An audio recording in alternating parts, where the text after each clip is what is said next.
Oh, yo, what's up? What's up, everybody? Glad everybody is here. Glad everybody is here. It's been Happy New Year. I know some of you haven't seen me since the last year, and it's been crazy since then. I mean, everybody's been busy. Everybody's getting back in the groove with COVID and everything. I hope everybody is staying safe. There's a lot going on. I know everybody's dealing with it. I know some people have lost loved ones over this, and I know people's lost has lost have lost loved ones, period. And I'm different today because I've lost friends, I've lost family, and we're gonna make it through this thing together, everybody. That's why another reason why I do this. I try to get your mind off this thing, try to make it entertaining for you, and I'm glad that you have joined me. We have a long list of things to get through, but we're gonna get through them really, really quick today because are going wild. And I know you guys have heard about Brian Carr, and we're gonna get to that. But before we get to that, let me say this. When the year turned, I said I'm going to do some different things this year. I'm going to try to be a better person.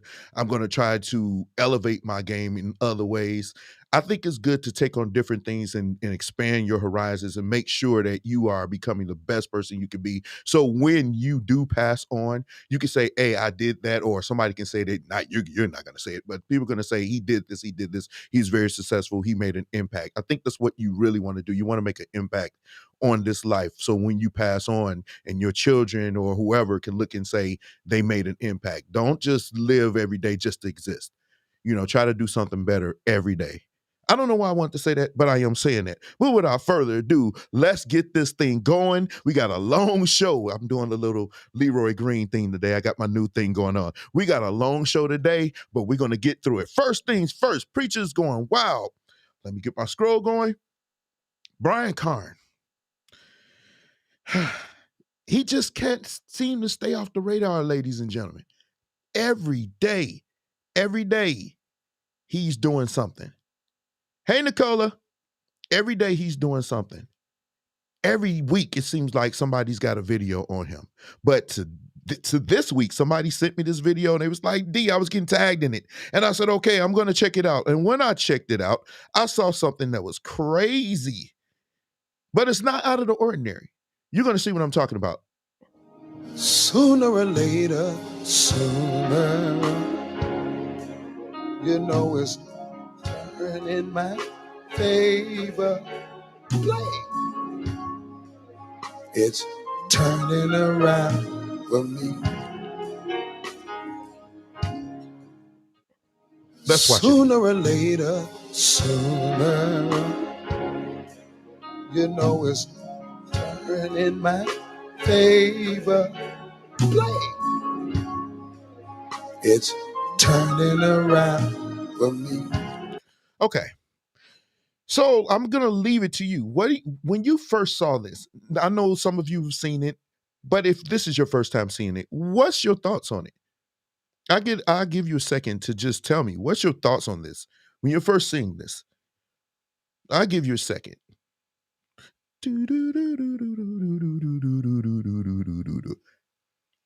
Okay, I'll read it as I give my assessment. Yeah, Christian said, Christian says, oh, no. I know that's right. Most musicians did say that. I'm going to give a different perspective than most people would think that I would give, but I am going to give a different assessment. Let me see, Nicola. I just laughed at the ignorance and unprofessionalism of who, him or the musician? Nicola, him or the musician? Let's see. Nah, he's out of order. Okay, Emmanuel Black said he's out of order. Okay. Here's my thought on it. As much as I don't like public displays of humiliation and stuff like that, I think when you have the mic, sometimes preachers and pastors and whatever, they seem to abuse it. They put you on they put you on blast, I guess you could say, and you're sitting there and you're trying to play, and somebody's throwing something at you or whatever, and it's on camera. This is the social media age. I know some of you know this. Anything that happens on social, it's going to find its way. It's going to find its way. It's going to find its way everywhere. It's going to find its way on Facebook, it's on Instagram, TikTok, or whatever. And I just think that when you do stuff like that, it does put the musician on blast. Now, I want to know, did you guys notice that the personal organs didn't flinch? The personal organ didn't even flinch. He didn't flinch. You know why he didn't flinch? Because number one, he probably, and I'm just throwing this a different way. I know people were thinking I'm going to go crazy on him. I'm not. They know him. They serve at his ministry. They serve at his church. So I'm almost guaranteeing that they know him personally, that he has a relationship with them to the degree that stuff like that, they probably like, he just joking. I mean, with me, if it was my brother or my father or somebody I had a close relationship or my friend, and they did something like that, I was just laughing out, look at he tripping or whatever. When Bishop, oh no, no, no, no. That's true, but not true all the time. Bishop gives us looks. He says, "Come on." He switches musicians. He does stuff that if somebody looking on the outside looking in, they'd be like, "Oh hecky, no, he wouldn't do that to me." He does do that. But the thing is, we have a relationship with him. So when he does stuff or he says do this or what's going on or whatever, he's fussing, we kind of like be like, okay, it is what it is. And I'm not saying it's not a good reason, but what I'm saying is, see, if you have a relationship with musicians, they tend a personal relationship like your friends, they can talk to you in a certain way that strangers can't. We're strangers to him. We don't know him. They know him. Whereas we could say it's totally unacceptable. And I did say that to do it on camera in front of people, you got to be careful because people looking on the outside from the outside looking in, they would say whatever. But like say for instance, we at home and he say, come on, play, because me, I'm a leader. And I see musicians on their phone, distracted, not playing, not doing what they're supposed to do. And if I say, hey, what you doing? Come on, let's go. Most of the musicians in my crew, we're all cool. We break bread. We go out. We rehearsals over. We standing around in a circle talking about sports and everything. We have that kind of relationship. And most of the time, Bishop, when he comes out, he's laughing and joking and talking to us. It's that kind of relationship that we have with him that if that's in place here, I can understand why they didn't flinch. They like, this is just who he is. But because of his track record and because of what we see him do to musicians, those of us who do not like him, we are already up in arms about it. I just think in this one, I don't know. I'm on one hand, I'm like, you don't do it because it's on video, everybody's taping. And he himself has said that. I'm going to get to that.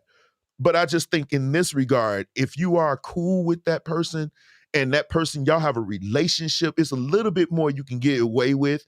And I'm sure if it was something hard, like a book or something like that, oh yeah, it would have been one. But I don't know his musicians. I'm sure somebody may see this and know his musician. I'm pretty sure if you ask them, they would be like, I ain't think none of it. I know him. He cool. He does this. He does this. He does this. Because most pastors do that. I don't think he has musicians on his staff that he just totally mistreats. I just don't think it in this regard. I'm sorry, I don't. Does that excuse what he did? No, it does not. But it does explain why they didn't jump up and go crazy and it wasn't a scene. The same thing happened with Bishop Morton's guys. They turned around and gave him a public apology because they have a relationship with him. That's very important. I said that in that live. I said it's very important to have a relationship with your musicians because when you do need to do something, they won't jump up and go crazy. Because those of us are like, if that was my first week there and he did that, oh, it would have been a problem. But had I been there some time and we had a relationship, I probably wouldn't overreact like that. On There's a towel being thrown in. That's what it was. He said it was a rag or whatever. Now I went back and watched the video because before I went in, pause, I wanted to make sure that I wasn't, I was, what's the word that I want to use? I was fair in my criticism. And so when I went and watched his video, I saw something else that was sent to me. I've already edited or whatever, cut it out. I didn't have time. I wanted to just jump on here because I didn't really want, I knew I had a lot to cover. So I didn't want to just prolong the time, but I do have a video for that. Let me move this out the way because he did respond to the musicians. But all you musicians who talk about what you would do to me, the address to KCC is 349 Brookshire Boulevard in Charlotte. The address in Jacksonville is 2104 North Main Street. And I don't have the address to the church in Houston. I don't know it right offhand, but you are welcome to come anytime and do all of this stuff that you say you would do to me. When I saw that, he want the smoke. He basically said, he called your bluff. He said, if you a musician, you had a problem with what I did. He gave you the address to to two of his churches, the one in North Carolina and the one in Florida. And I was in one musician group where they said, well, why, if he was real, he would have put his home address. No, he wouldn't have. That would have been dumb. Why would he put his home address on a public forum? That would be stupid. Nobody does that. But he did put his church on there. And one thing I do know, most of the musicians that do the most jaw jacking, they chanksters. They're church musicians that want to be gangsters. You spent your whole life in church. You're a third generation Kojic apostolic. There is no way you're going to go down to Charlotte, and I know you're not going to go down to Jacksonville. Had he put his real address on there, what would you do? What would you have done? Are you going down to Florida? If you're stupid enough to go to Florida after you didn't put online that you was going to go down there and handle your business, you'd be dumber than I would ever hope you ever show. Why? Because in Florida, it's this thing called the stand your ground law. You put on social media that you want to go down there and do whatever to them. Then you drive down to Florida. What do you think is going to happen once you get there? He's going to shoot you. And then he could. I'm not saying he's going to shoot you. But then he's going to go straight to lunch because you went down there with the hopes to put your hands to give him hands, pause, but not really. That's just dumb on your part. But I already know most of you are not going to do anything. Now, I do know some real hitters out here that play in church, but most 95% of us, we're church boys. We ain't going down there to do all that. No, and it really doesn't matter. And here's the thing. You go down there, who's to say he can't fight? Who's to say Brian Carn can't throw hands? We know he can put hands on your girl, but who's to say he can't throw hands for real? Y'all be talking that all that yin yang, and he called you up on your bluff. He wanted all the smoke, and none of you going. You're not going to go. Number one, can you afford a plane ticket to get down to Jacksonville? Number one, because you ain't for to miss no Sundays to go down to Sunday to deal with him.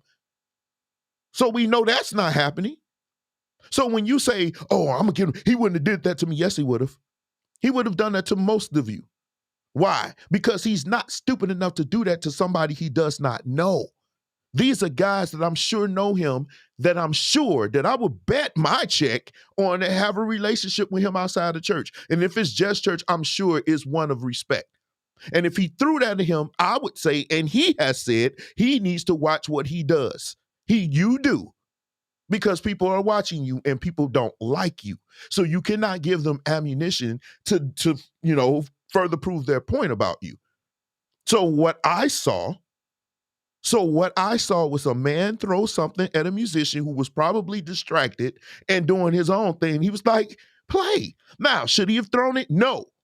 But I can understand if you supposed to be here playing, I'm singing the song, and you looking at your fantasy football league, play, bro. We've all seen that happen before. I know I've seen it. I've done it. When something happened, I'm like, okay, wait. I got 2 minutes to set my lineup. Okay, here I am. And I look up and they looking at me like, D, come on, man. And I'm the leader. They're like, come on, man. Listen, it's $100 on the line. I'm trying to set my fantasy football league. So I can kind of understand where he was coming from. Now, don't ever throw stuff that doesn't look good. But I mean, in this regard, I know this is weird coming from me, but I'm willing to give him a pass this time on that one, only if you have a relationship with those musicians. Don't throw stuff at them, but I understand that. And the same musicians that's going at him, they revere Maddie Moss Clark, who I've seen myself throw shoes at musicians that she didn't even know. I've heard the words that she said to musicians that she didn't know, but y'all revere that. But him, I'm sure, I'm almost positive, I don't know his musicians. If y'all know his musicians, ask them to inbox me. I want to ask them a question. I know one of them. I know one of his musicians. I don't know if he still plays for him, but I know one of his musicians that worked exclusively with him. And I'm sure if I asked him, did he have a relationship with his musicians like that? He would tell me, yeah, we do. So to them, it's nothing.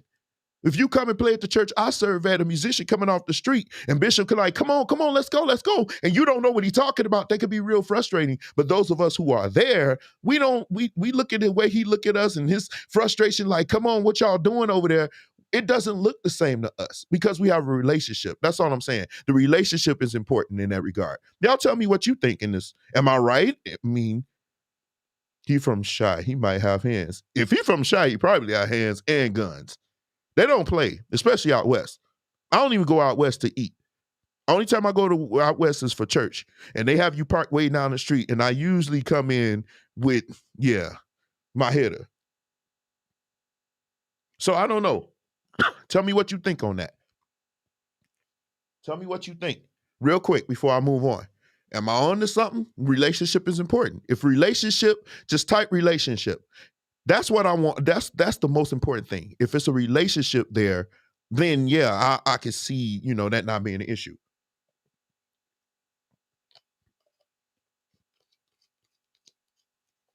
Thank you. Thank you, Nicola. That's all I'm saying. I think relationships between pastors and musicians, that's important. It's dry in here, y'all. So no, I don't have the vid. I don't have the vid. But no, relationship is ultra important when you're dealing with musicians and pastors. They know their pastor. They know the person that they serving. I'm not, and you may not like him, and I'm not sure if I do. But I keep saying relationship is important. That relationship between the pastor and musician is probably one of the most important because, of course, the singers, especially the praise team, because now in the era right now, it's really a triangular effect because you have the singers, you have the musicians, and you have the preacher or the pastor or whoever. That's a very important part of your service. If they are at odds because the pastor or whatever is throwing stuff and they don't have a relationship, that could be that could be cataclysmic. Let me see what you were saying. Jay Blakely, as a pastor, I agree. I have communicated what I want. If I get something else, we have a problem. And you see what I'm saying? And I think a lot of pastors, believe it or not, they actually are not necessarily one of the guys, but they'll come and talk to us and we have a conversation about stuff. Now, Bishop don't know the first thing about sports, but he'll come over there. What y'all talking about, Derek? What y'all talking about, Razor? He's just that jovial. But when he's on stage or in the pulpit and we're playing, he expects us to be able to tap into where he's going. And if we don't, he giving us looks, he's switching us around, he telling us to stop playing. And to musicians that are ultra sensitive, which some of you are, you emotional, you ultra sensitive, you can't take that. But Bishop doesn't care because in his mind, he's saying ministry is going forth. You're stopping what I'm trying to do. That man was singing. Sooner or later, it's going to turn in your favor. If you are not in tune, you're not playing, he has a right to be upset. He has a right to be upset. He has a right. I'm just saying. Let me see what you're saying, Kaylin. How are you doing, Kaylin? Just like any relationship, you can only do so much to individuals until they take. It doesn't matter how much you, and that is true. That is absolutely true, which is why I say I refrain from throwing things. That was a bit much, but like I said, the organist didn't even flinch. Like if it's an issue, that organist would have turned around and be like, "Oh, wait, this about to be one," but he didn't. He didn't. The organ. If I play it right now, look at the organist. Where is it? It's right here. Look at the organist. He never flinches.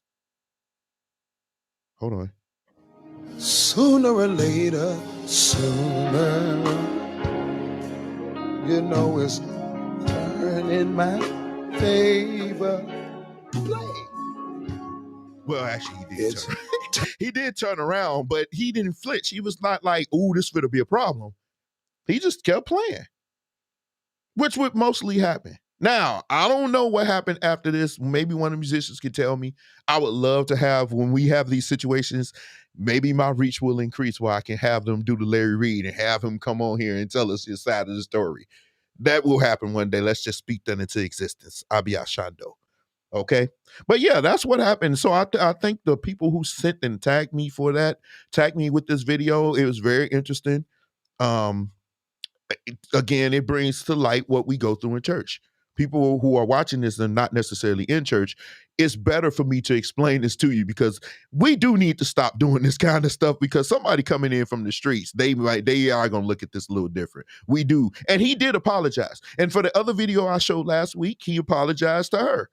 So that's some maturity shown there, maybe because of some other things coming up. But we won't go into that today because I don't have what Larry Reed has. Y'all need to check out Larry Reed. He be on it, man. I ain't even tripping. I'm dead serious. But anyway, somebody sent me something, and it was interesting. I'm thanking you guys. You guys have been sending me a whole lot of content, and I appreciate that. It's unfortunate I can only do one show a week unless I'm home, but I'm usually gone. But man, the material you guys have sent me is crazy. But you guys sent me this one. It was a post, and it led to this question: do men like lingerie? Men that are watching this, do you like lingerie? Lingerie? Lingerie? Do you like it? That's the question. Do men like lingerie? That's the question. And I want to know real quick. Throw a why. If your wife is watching, maybe you should just inbox me. But seriously, men, do you like lingerie? And I'm going to tackle this because this was sent to me and I said I would cover it. So answer that while we go on. Here's the post that was sent to me. Nia Monroe, why would you put a what is our thing with hyphens and slashes and all this other stuff? When did we become? I know Marcellus. I knew you was coming, but what is the thing with us? When I say us, I mean blacks. Is yeah. Why do we like hyphens and that doesn't even go in that name? Anyway, in words, dead. This is hard to read. Dead A don't appreciate lingerie, laughing my blankety blank blank. I just think that that's so unattractive for a woman to speak like this, but we can get into that later. But she says, we do not appreciate lingerie, which made me ask this question: do men appreciate lingerie? I would say we do. We do appreciate lingerie. And so but she's not the only one. A lot of women have been asking, man, men don't even like lingerie. They just want to just rip everything off and do. That's not true. I'll be first to tell you that's not true. Men do actually like lingerie. The problem is, it's twofold here. The first one might ruffle some feathers, and I don't care. But the first question is, how do you look in said lingerie? That might be a reason why men don't like you in lingerie. If you know you don't look good in panties and bras, and you don't look good to yourself in that mirror, then chances are that man's not going to like what he sees in lingerie. So maybe we like lingerie, we just don't like you in it. So you have two things. You could be mad about it and say and try to shame us into liking it, or you could do something about it so that you may look presentable to your man, hopefully your husband, with the lingerie that you wear. That's just my opinion. And I've said it, I'll say it again. Don't come here if you don't want the harsh truth. I'm not gonna sugarcoat it. Because you've been sugarcoated your whole time, and we got one here later that I'm gonna show you. But I'm being honest with you. If you don't like what you look like in that mirror, think about it. Somebody outside of you has to see that. And if you are wearing lingerie, then first of all, it has to fit you. Then secondly, it has to show something that a man finds desirable. So that's why some men don't like lingerie. You say, Derek, how do you know? I actually talked to men and I asked them. So even after I was sent this, I got on my wheel and start texting and typing and asking different men from different walks of life and everything. I didn't get a chance to talk to my musicians about it because we've been in and out pause so much at the church. But most men that I come across, I'll be like, hey, and we start having a conversation. Now, people who really know me, know I can have a conversation with anybody. My father must have gave me that gene where I can actually have a conversation with anybody, whether they scallies or whether they regular dudes or high-end potential dudes or whatever. I just got this, I know how to break the ice. I can just have a conversation. Then I can lead them to where I want to go and be like, man, what you think about that? And they usually tell me. Men with other men, especially if they respect you and they think you are a good communicator, they will tell you. Marcellus, I'm pretty sure you can agree to that. Most men will talk to other men. And if you go to the barber shop or you go anywhere where men congregate, you can really hear the real. But most men, the reason why they don't like lingerie, the number one is, well, I wouldn't say the number one, but it's been said that they don't really like what you look like in lingerie. Because maybe not because you don't look good, maybe because you don't know how to pick. Some of the stuff that you think looks good is not desirable to that man. Hopefully your husband. Yeah, and I agree. I agree. And lingerie is a form of foreplay, believe it or not, because whoever came up with lingerie understood men. We are visual and we like what we see, but we have to like what we see, ladies. That's number one. But number two, we talk. Well, I wouldn't say we talk like ladies, we just converse. Men congregate, men talk, men have conversations because we know with some of these conversations, we can't go to you because you don't want to hear what we got to say. You've been programmed your whole life to go to man has to do this and this. And unfortunately, as was proven by the many conversations I've seen and been a part of, some of you don't know what men want. And that's unfortunate, but that's why I'm here. That's one of the reasons why I'm here. Okay? So here's the other reason. And this is going to knock your blocks off because some of you don't get it. Men, when we see a woman come out the house on a date like this, why would we need lingerie? This absolutely leaves nothing to the imagination. So when you say men don't like lingerie, what do we call this? What do we call this? Now, if she wants to wear this, that's fine. That's her business, especially for a man. But I'm saying, if the conversation is lingerie, which is supposed to be, it's supposed to be like a teaser. You see, it's like a teaser, but look at this. Now, does this look good? I'm sure it does to most men. But if she was to say, I'm gonna put on lingerie, you'd be like, oh, it gets worse. You went out in public with your areola showing, with your gazumbas hanging all out everywhere. This left nothing for the imagination because we seeing everything. So another reason why you think men don't like lingerie is because you leave the house with lingerie already. I've seen your dresses. We see your crack. We see the some of these dresses actually have we can see your thongs and everything else. So when you say men don't like lingerie, we like lingerie because this is lingerie to us. This leaves nothing to the imagination. Now, I don't deal with street people. I don't deal with street women.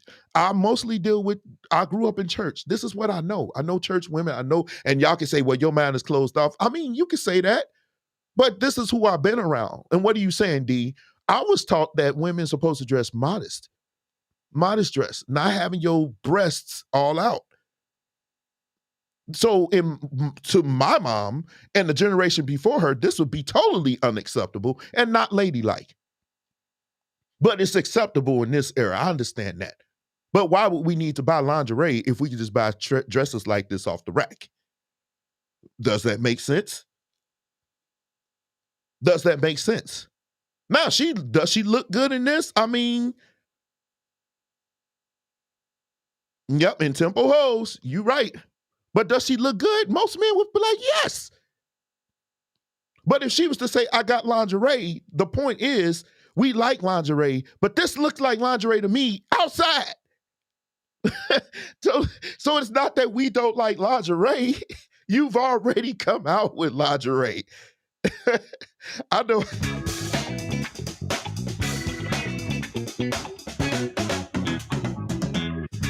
All right, come on.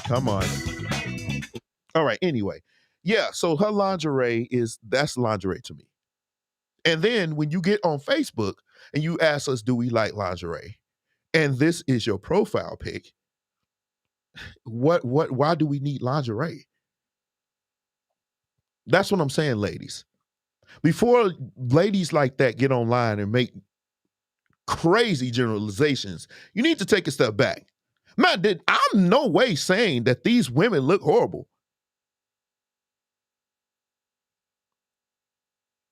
Yeah, I know you do, Marcellus. I got to have you on here, but you absolutely do. But that's my thing. Do men like lingerie? That's the question. That was the burning question. Do men like lingerie? And the answer is yes. The thing is, like I said, two things. To answer your question to the person that sent it to me, you told me not to put your name out there. I'm not. But to answer your question, yes. But you have to look good in your lingerie, number one. If you don't look like that lady, then I would say maybe you need to work on that because that she looks pretty good to me and she's got curves. But again, I'm one that doesn't mind a bigger woman, but I'm okay. I'm not looking for that, but I'm just saying most men looking at that will be like, she's okay. Her titties look like they need to be bathed. I'm sure you would help in that, Jacob. I'm sure you would. I'm sure you would help in that. I'm sure. But that's what I'm saying. Men do like lingerie. You just need to make sure you look good in it. And you need to make sure that I'm just saying, for me, I actually appreciate modest dress. Leave something to my imagination. That way, when you come out with your lingerie, I'm like, whoa, I didn't know it was like that. And I mean, that I didn't say dress like a school marn or Hester Prynne or anything like that, or like you just left great expectations. But I'm saying that leave something to the late. Let it can curve you and be fitted. But when you got everything hanging out and we can see all the cracks and crevice and everything, that's just way too much for me. For me. Now, some men may not agree, and that's okay. But for me, I like modest dress to the point where I'm looking and I'm like, man, I wonder leaving something to the imagination. Because, and here's another thing that the person in this picture, you stupid, but the person in the picture not accounting for. When you go out on a date with a man, say for instance it's your first date, assuming that it was, and we don't know, but assuming that was your first date and that's what you decide to go on, is the man interested in knowing what you do for a living? I mean, honestly, if you come out like that, I'm sure his thoughts are not going to be on that, and you can't get mad if his eyes just keep floating. And you talking, yeah, because nuclear biology is the one. Oh, I'm sorry. What was you saying? I mean, wait, what? Okay, yeah, nuclear biology. Yeah, I'm interested in that. Uh huh. Yeah, and it's like milk. I mean, it's like a machine. I mean, that's what's pretty much gonna happen. Absolutely. It gives you something to appreciate. Yeah, absolutely. I believe modesty is for that reason. Give me something to appreciate later because I don't want you to show me because with me, I'm a little different, okay? I wouldn't say different, but let me tell you how I am. On a date, the first date, especially first few dates, I want to talk to you. I want to get to know you. I've already seen something in you that I like that attracted me to you in the first place. Now that I'm taking you out and we're going out to eat, we're getting to know each other. I'm I honestly don't want to be distracted by what I've already viewed at first. I've already scoped you out and said I like what I see. You left something to the imagination, but when I'm talking to you, I want to talk to you because that's the point where I'm deciding if you somebody I want to see and know more and bring you into my world more. You need a call-in number. I didn't give you all that information. You stupid. You stupid, Marcellus. You, hey, y'all gotta check out Marcellus. His show is, hey, leave your tag to your show on there, Marcellus. I don't mind. I don't mind. He's very, very, very good. But yeah, so I want to get to know you. I want to get to talk to you. I'm gonna look for those nuances, and I'm definitely gonna be looking for those things that's gonna make me be like, oh no, this ain't something that's gonna happen. Because when I'm out on a date with you, after we establish that I like what I see, I'm looking for that. And so, yeah, man, distract me. Man, listen, I don't want to be distracted. I'm already distracted when I first saw you. You know what I'm saying? I don't really need that. I'll be back in March. Oh, okay. He said he'd be back in March. Man, I look forward to it, my brother. But yeah, so that's what I feel about lingerie. I feel What's the art of dating? I'm sorry, um, Nancy.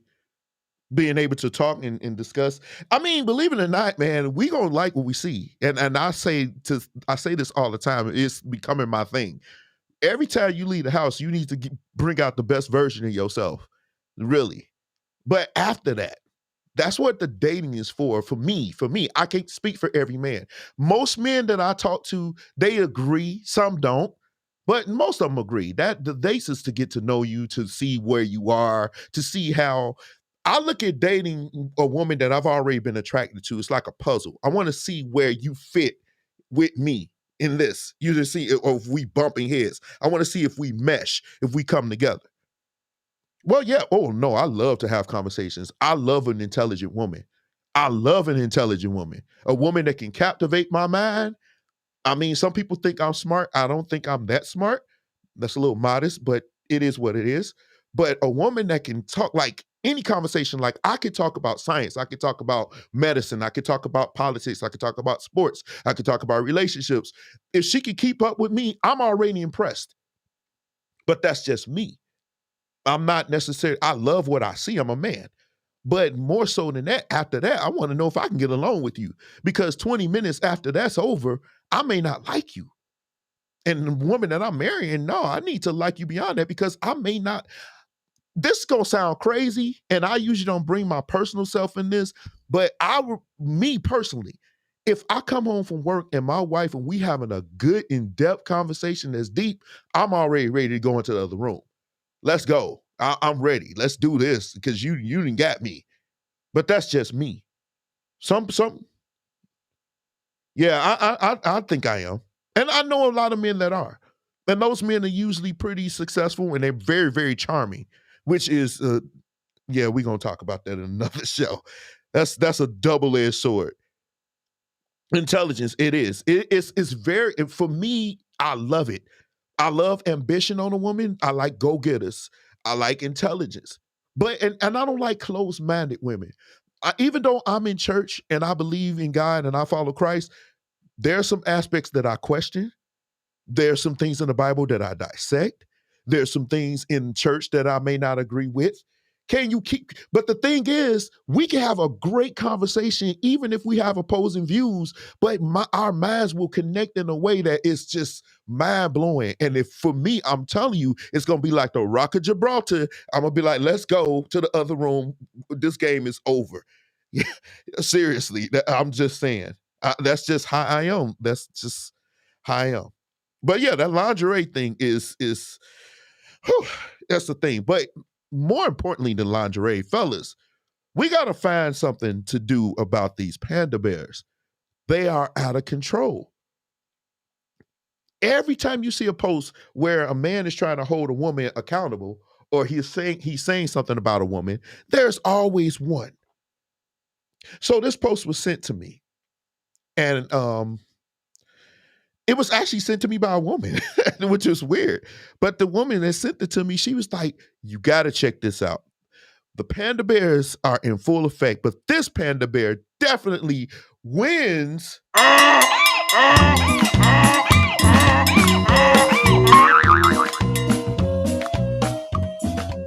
the doofus of the week." Let me know if you can see that. What's up? What's up, Carolyn? How you doing? How you doing, Carolyn?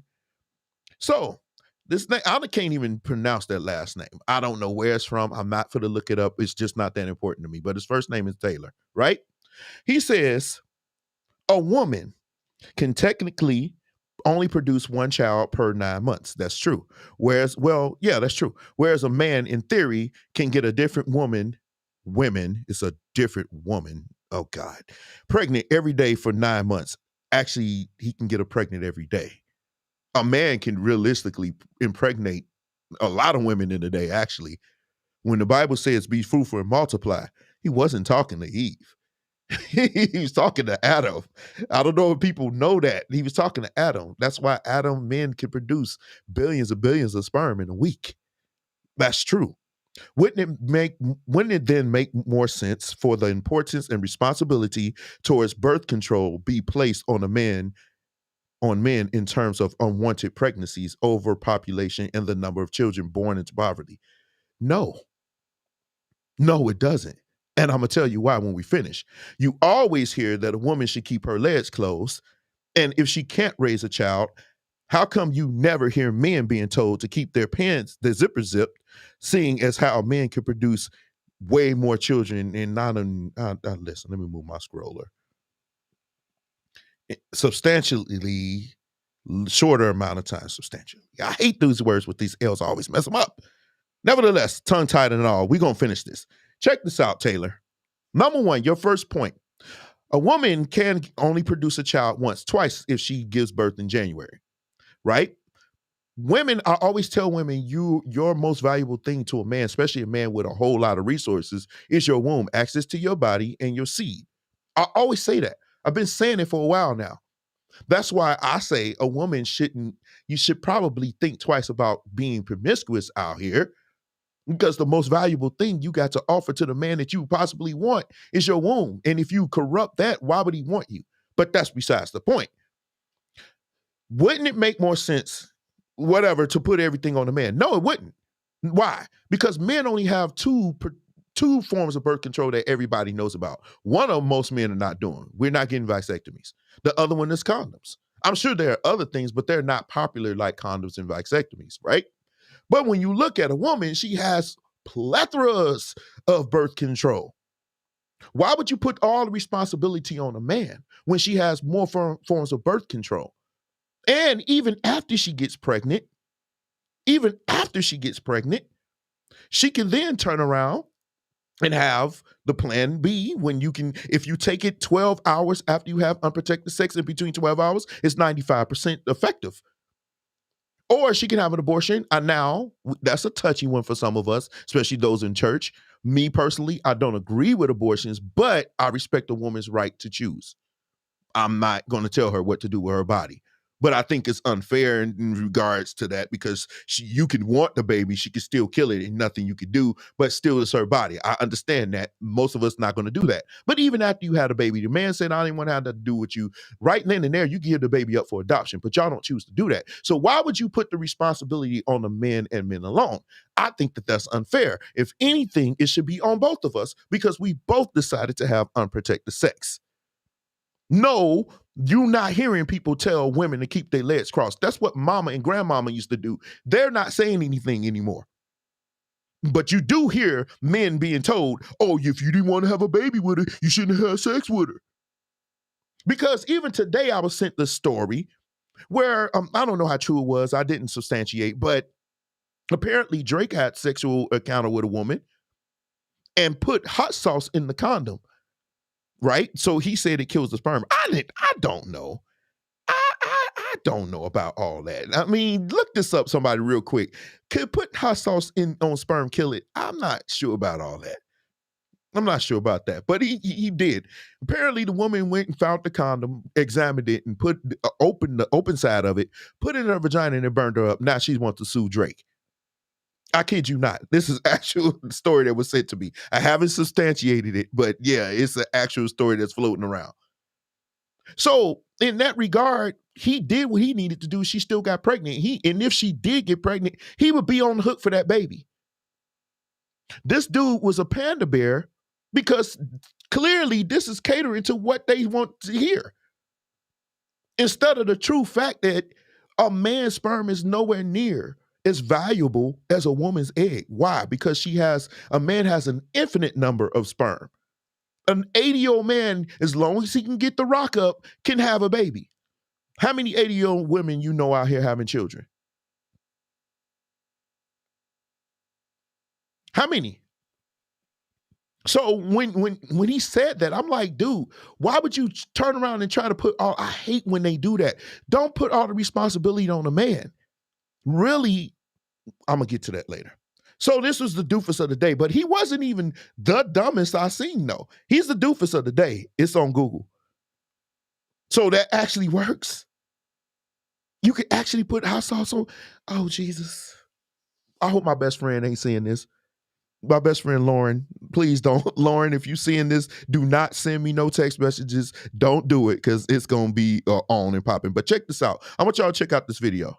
reason why I don't care about a woman's past, a woman can say she had 25, 35 sexual partners. I don't care about all that. It don't intimidate me because I always say the version of her that I'm going to get, no man has ever had. Because I know how to cultivate that woman. Oh, boy. You preaching. I know how to provide something in your life that no man has ever been able to provide. True. I know how to extract and cultivate something out of you that no man has been able to cultivate out of you.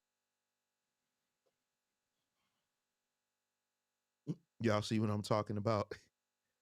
It's got to stop. These panda bears have got to be stopped. Dude, if she slept with 35 men, that's her business. I mean, personally, I'm not gonna do that. I just don't do that because for me, she belongs to the streets. That's just way too much for me. I'm sorry.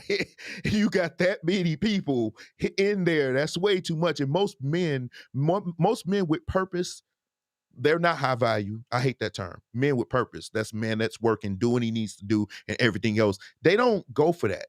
Because why? Because that's not acceptable. It's just not acceptable. So for you to say, I can bring something out of her, so you can bring something out of this woman that 35 other men could not. But if you notice, he's not married. So obviously, if you've never dated a woman in your life, then you can have room to talk. But if you dated a woman in your life, bro, I gotta call it. I gotta call it like I see it. That's cap. That's cap. Because if you can pull something out of a woman that no other man can pull out, that basically you saying you better than every other man that any of them could ever date, then why would you be single? Why would you be single? That's the burning question that these panda bears not even figuring. People like me that can analyze your cap, I can look at this cap and look up under it and see you wearing an extra large when you really a triple X. I know you lying, bro. Because you wouldn't be single if you could cultivate that out of any woman. If she for the streets, she for the streets. We know one pastor tried.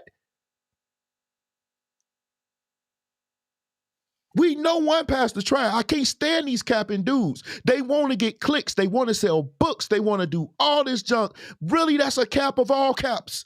You the captain, you Captain Planet. At that point, you cannot cultivate something that doesn't want to be cultivated. If she would, what are you going to say to her? What are you going to say? I mean, it sound good. I heard the music playing in the background. I wish my bass was plugged up because I would play it for you. I'll probably play a nice little melody. It only sounds good, but that's not reality. That's not. Because when I was coming up, they said you couldn't make a housewife because they knew it's not going to change. And some women be like, well, why does her past matter? It matters to most men. Men with purpose, it does matter. It does matter. Your partners. But me, I don't want to know. That's why I don't ask. Don't tell me. I don't want to know. I'm not going to date nobody. I'm starting not to really mess around with too many in church. Definitely not the church I'm at. I'm good. I'm not searching, but I'm saying if I was looking, I definitely wouldn't do that because I know your past because men, like Nicola said, they do talk in that regard too. And I don't want it. Yeah, Captain Planet. That's it. That's their name. When some man on here talking, you know he got full of that cap. He Captain Planet. Don't even put the T in there. It's just cap in like Captain Crunch. Captain Planet. That's his name. That's his name. Seriously.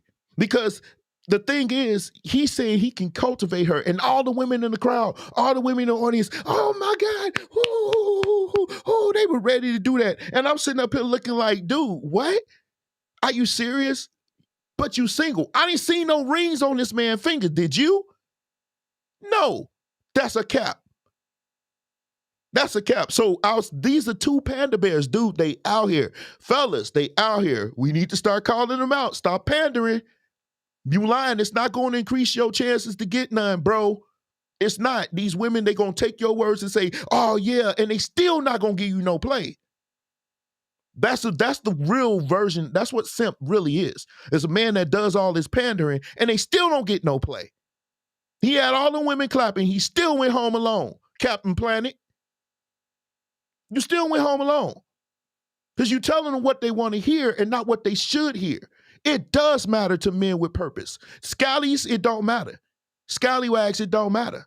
Dudes you call losers, it don't matter. Dudes that just out here just trying to bust one, it don't matter. But men with purpose that want to start a legacy, want to build a family, it does matter. It does matter to them, whether you want to believe it or not. I don't care what you think it should be. This is the reality. It does matter to them.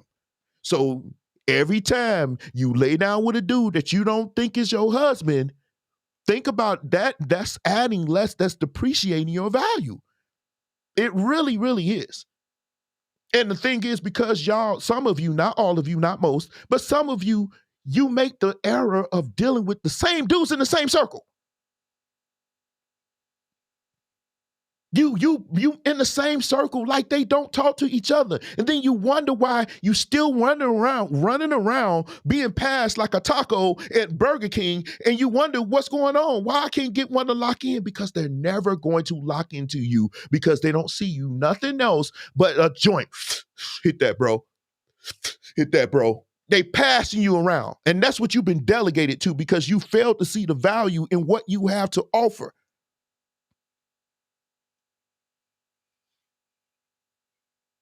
That you fail to see. You fail to see the value. This man is trying to tell you what you have, your ability to give this man a legacy, to give his child that a man with purpose would want to care for and care for you.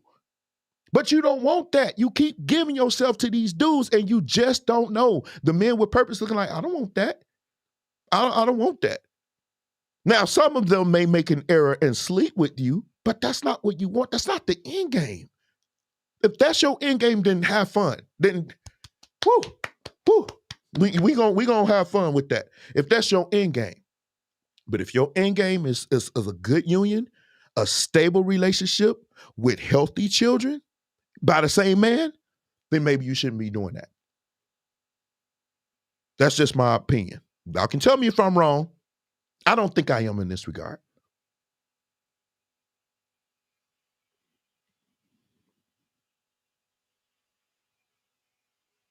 I mean, and I believe that men have some responsibility in that too. And I agree. But with what we're not going to do in this platform and put all of it on men. I'm trying to help you ladies see it from a different aspect of what you used to seeing from the panda bears on here that's trying to sell you a book or help their ratings. I don't care about views. I don't care about subscriptions. I don't really care. I don't care about all that. I do this for fun and I like, entertaining. But these people that's trying to sell you books, and even if I should get 2 million subscribers, I'm not going to change my message to you because I don't want you to go down that road and think you got it and but you don't know. Because the men that you would qualify for, they're saying, they're screaming from the mountaintops, this is what we're saying, and you listening to Derek Jackson and Steve Harvey, yeah, it's a boss, but it ain't working for you. Meanwhile, you go home by yourself, you and your dog. I'm just trying to help you. Oh, well, the prayer warriors, we ain't even gonna get on that. We ain't gonna even get on that. The prayer warriors out here be, dude, seriously, you are absolutely right, Drew. But yeah. No, this is a conversation that needs to be had. It absolutely really is. It's dry here, y'all. Let me get my preaching stuff together. I'm doing my preaching. If you have your Bibles, let's go to no. But seriously, I wanted to say that. And so I'm glad to the person that sent me this video because when I saw it, it's like the panda bears, they out. They out here.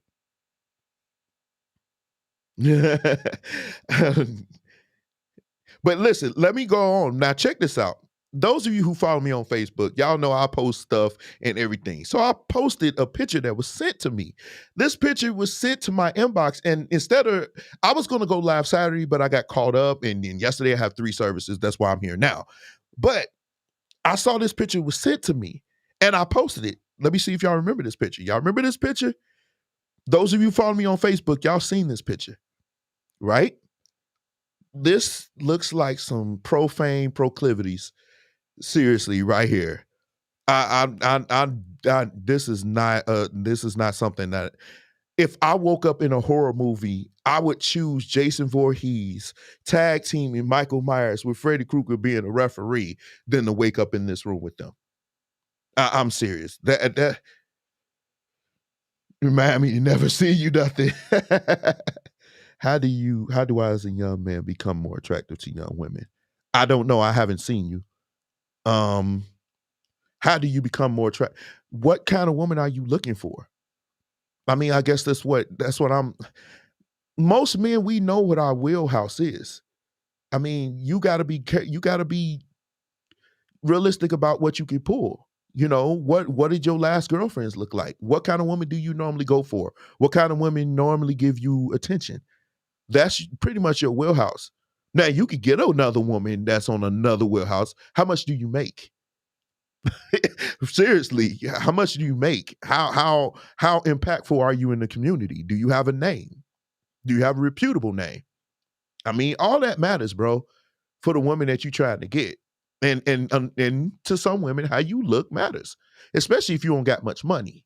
If you're an average earner, you need to be realistic about the kind of woman you can pull. That's not to say you gonna pull an ugly one, but you ain't finna go out here and get no Kelly Rowland. You see what I'm saying? So I don't know. We could talk offline. I'll be happy to help you. I'll be happy to help you. Somebody that's cute and got curves on her. Oh man, please. That's around.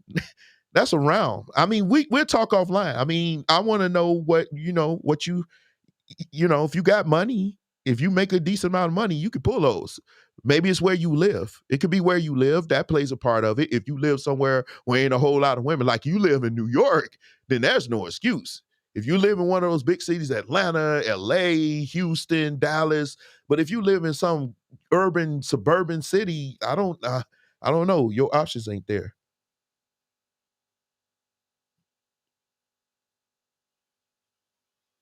Wayman's stupid. I'm ugly. I just pay.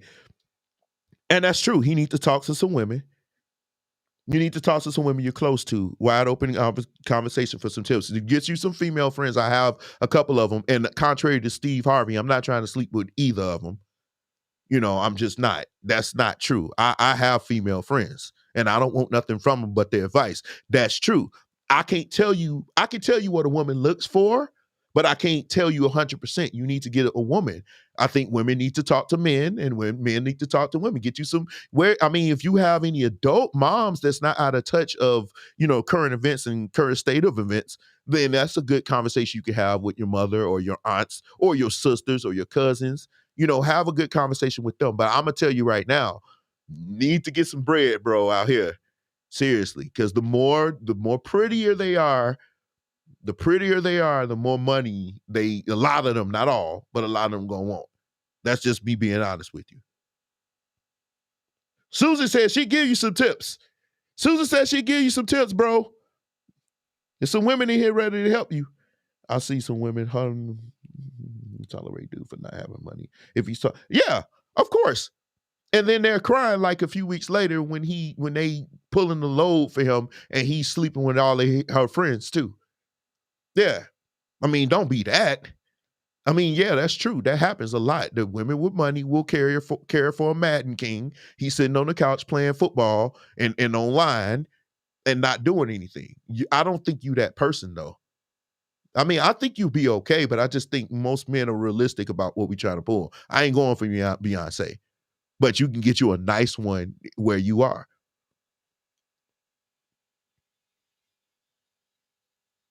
I'm not overseeing. I wish I was over singles ministry. That single ministry get turned out. They'll leave there mad at me, but they gonna leave with somebody. I'm joking. The ugly by dudes. No, yeah.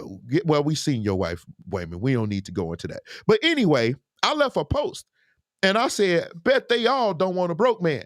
Now I was joking. The eye rolls and everything. Y'all know me. I kid around or whatever. And I was like, I'm just gonna have some fun with this one. Because I've seen the videos. Those of you who have TikTok, I'm sure you've seen them. I don't want no broke man, this, broke man. And y'all know that just rubs me wrong. I'm not broke, but it rubs me wrong because it's like y'all get to go and castigate and excoriate men for what they making because they'll put all men in that. If you making $40,000 a year, they call you broke. If you making $35,000 a year, they call you broke. But that's entry level from a college grad.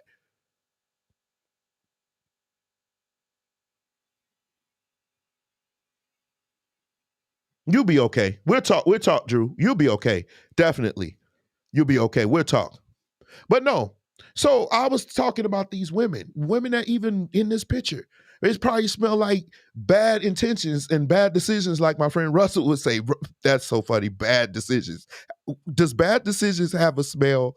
I'm still, he said bad decisions, y'all. That's mind-boggling to me. But anyway, I left something and somebody posted. And I said I was going to deal with this today. Here we go. She gets on here and she says, I'm going to have to move my scroller 1 second because this definitely needs to move. Y'all act like these are women y'all are approaching. Since they aren't, the ones you're approaching don't want a broke man either. I never said that. And believe it or not, some men do approach these women, just not to marry. Not to marry though. And I said, Elizabeth, somehow you missed what I was trying to say. And I went on and said, no woman wants a broke man. I shouldn't have said no woman. I should have said most. I shouldn't have said no, because there are some women that don't mind about money. They just want a good, stable relationship with a man that loves her. That's fine.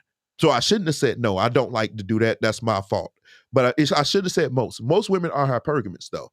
They don't want a man that makes less than them. They want a man. They desire a man, and they prefer a man that makes more than them. And that's okay. That's okay. That's what they want. And I said, from every walk of life, whether the woman is attractive, unattractive, small, obese, and everything, I went down my little mantra. Now, she kept wanting to go. And I said, in the end, I said, some men are actually approaching women like this, just not down the aisle. They're not marrying them. They're just fun for them right now. Right? So she comes back, as she would. She comes back extra. I love how y'all pretend that having a couple of dollars make you a top line model. It does not. Where did I say that? Where did I say that, Elizabeth? I know you were probably watching this, but I said I was going to go here. Where did I say that? I clearly said the women in this picture, I kept redirecting you to the women in this picture, which is Ratchet and Hood.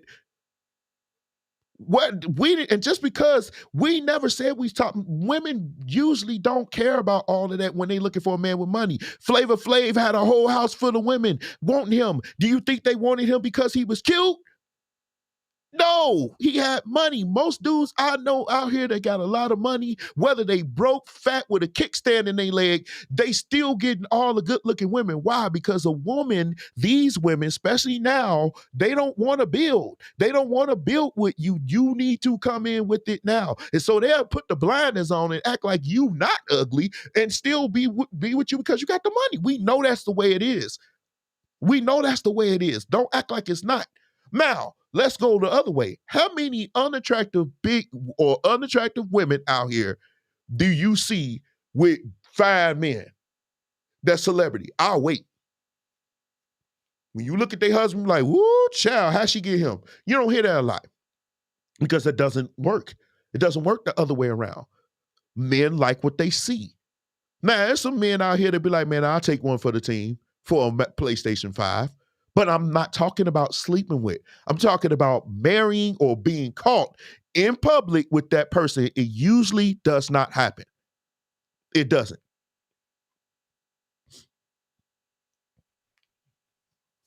And if and do, like Drew said, if they do, they got others. You ain't the only one. You just for the money. So yeah, and they obese. Yeah, they obese. And I brought up Biggie Smalls is big, so is Trump. And then she says, you posted this woman so you can downplay the logical requirement that any woman should have that a man wants to be in her presence, bring provision with him. Huh? I wasn't even talking about that. But the women in there, the ratchet ones, they don't want a broke man. That's what this was about. That even the ratchet ones go at men talking about how broke they are, but they look like that, and nobody wants them. Nobody wants them except for hood dudes who make babies with them and then leave them too. The Scallies. These are Scallies' girlfriends. These are the Scallies. So she just kept wanting to go. And I said, I love how you project and bring everything to a flawed conclusion. And I told him women don't usually go for a man for his looks. They go for him for his money, how much he can provide. And I said, men provide and protecting, that's the bare minimum. Men, if you can't provide and protect for your wife, at least try. You need to try your best. Now, this is America. Those people that's out here telling you that you can get the bag and you can be wealthy, that's bull. But I'm going to tell you why. Because if everybody in the middle class started to tap into this wealth, they would just move the goalposts. You know what the goalposts would be? This all of a sudden inflation. Where $100,000 is deemed to be upper middle class, it will be now middle class or even some cases lower middle class. That's not the way this economy was set up. It's not set up for a lot of people to be wealthy. That's not the way this economy flows. This economy flows through classism, the 1%, the upper 10%, then there's everybody else. Then it's everybody else. So for you to act like that's not true, for these people to say every man can be wealthy, no, it's only 10%, 8% of all black men make $100,000 more. Only 8%. That's true. That's factual. Unless they lying on their taxes. Drug dealers probably, somewhere up in there. But, well, then again, they do get women too. I digress. And then I tried to stop her at point 3. I said, no one's making that assertion. I don't like when people present arguments that I'm not making. I never made that argument. So don't present it. And I say they have the right to want and require, referring to the women in the picture. You're absolutely correct. But the men that have money don't want big ratchet hood chicks or hood rats. They don't want them.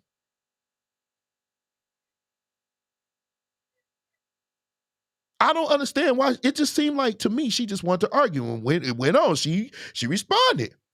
No, you not using Jay-Z and them as an example. Let's stay on the level you're on. Okay, let's stop. Let's stay on the level I'm on. I'm not going to tell you how much I make, but I ain't broke.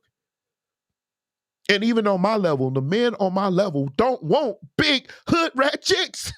They don't want them. That's not, they don't want them. They're not scouring the hood looking for chicks like that. They don't want women like that. They want them classy. They want them fit. They want them. When I say fit, I'm not talking about slim where they can slide through the cracks of my door if I lock my keys in the house. No, we like them curvy. We like tone. We like them. And some men, I like a little cushion. I don't mind that. I think it's sexy. I like that little pudge in y'all stomachs. I love it. But everybody's not like me. But what I'm saying is we don't want them super pole skinny. I got 2 lights up. These things, if a woman that was so small I could put my whole hand around her, I wouldn't want her. No, I like a little cushion. I like curves. I love curves. I love them. Just not a ball. I'm just saying. Nah, I'm sorry. But looking at this picture, there was nothing attractive by none of that. None of that was attractive to me. None of it.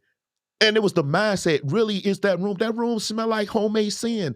I guarantee you, if a man walk up in there, he gonna be like, oh, no. Now, Scally would just cover his nose and handle business.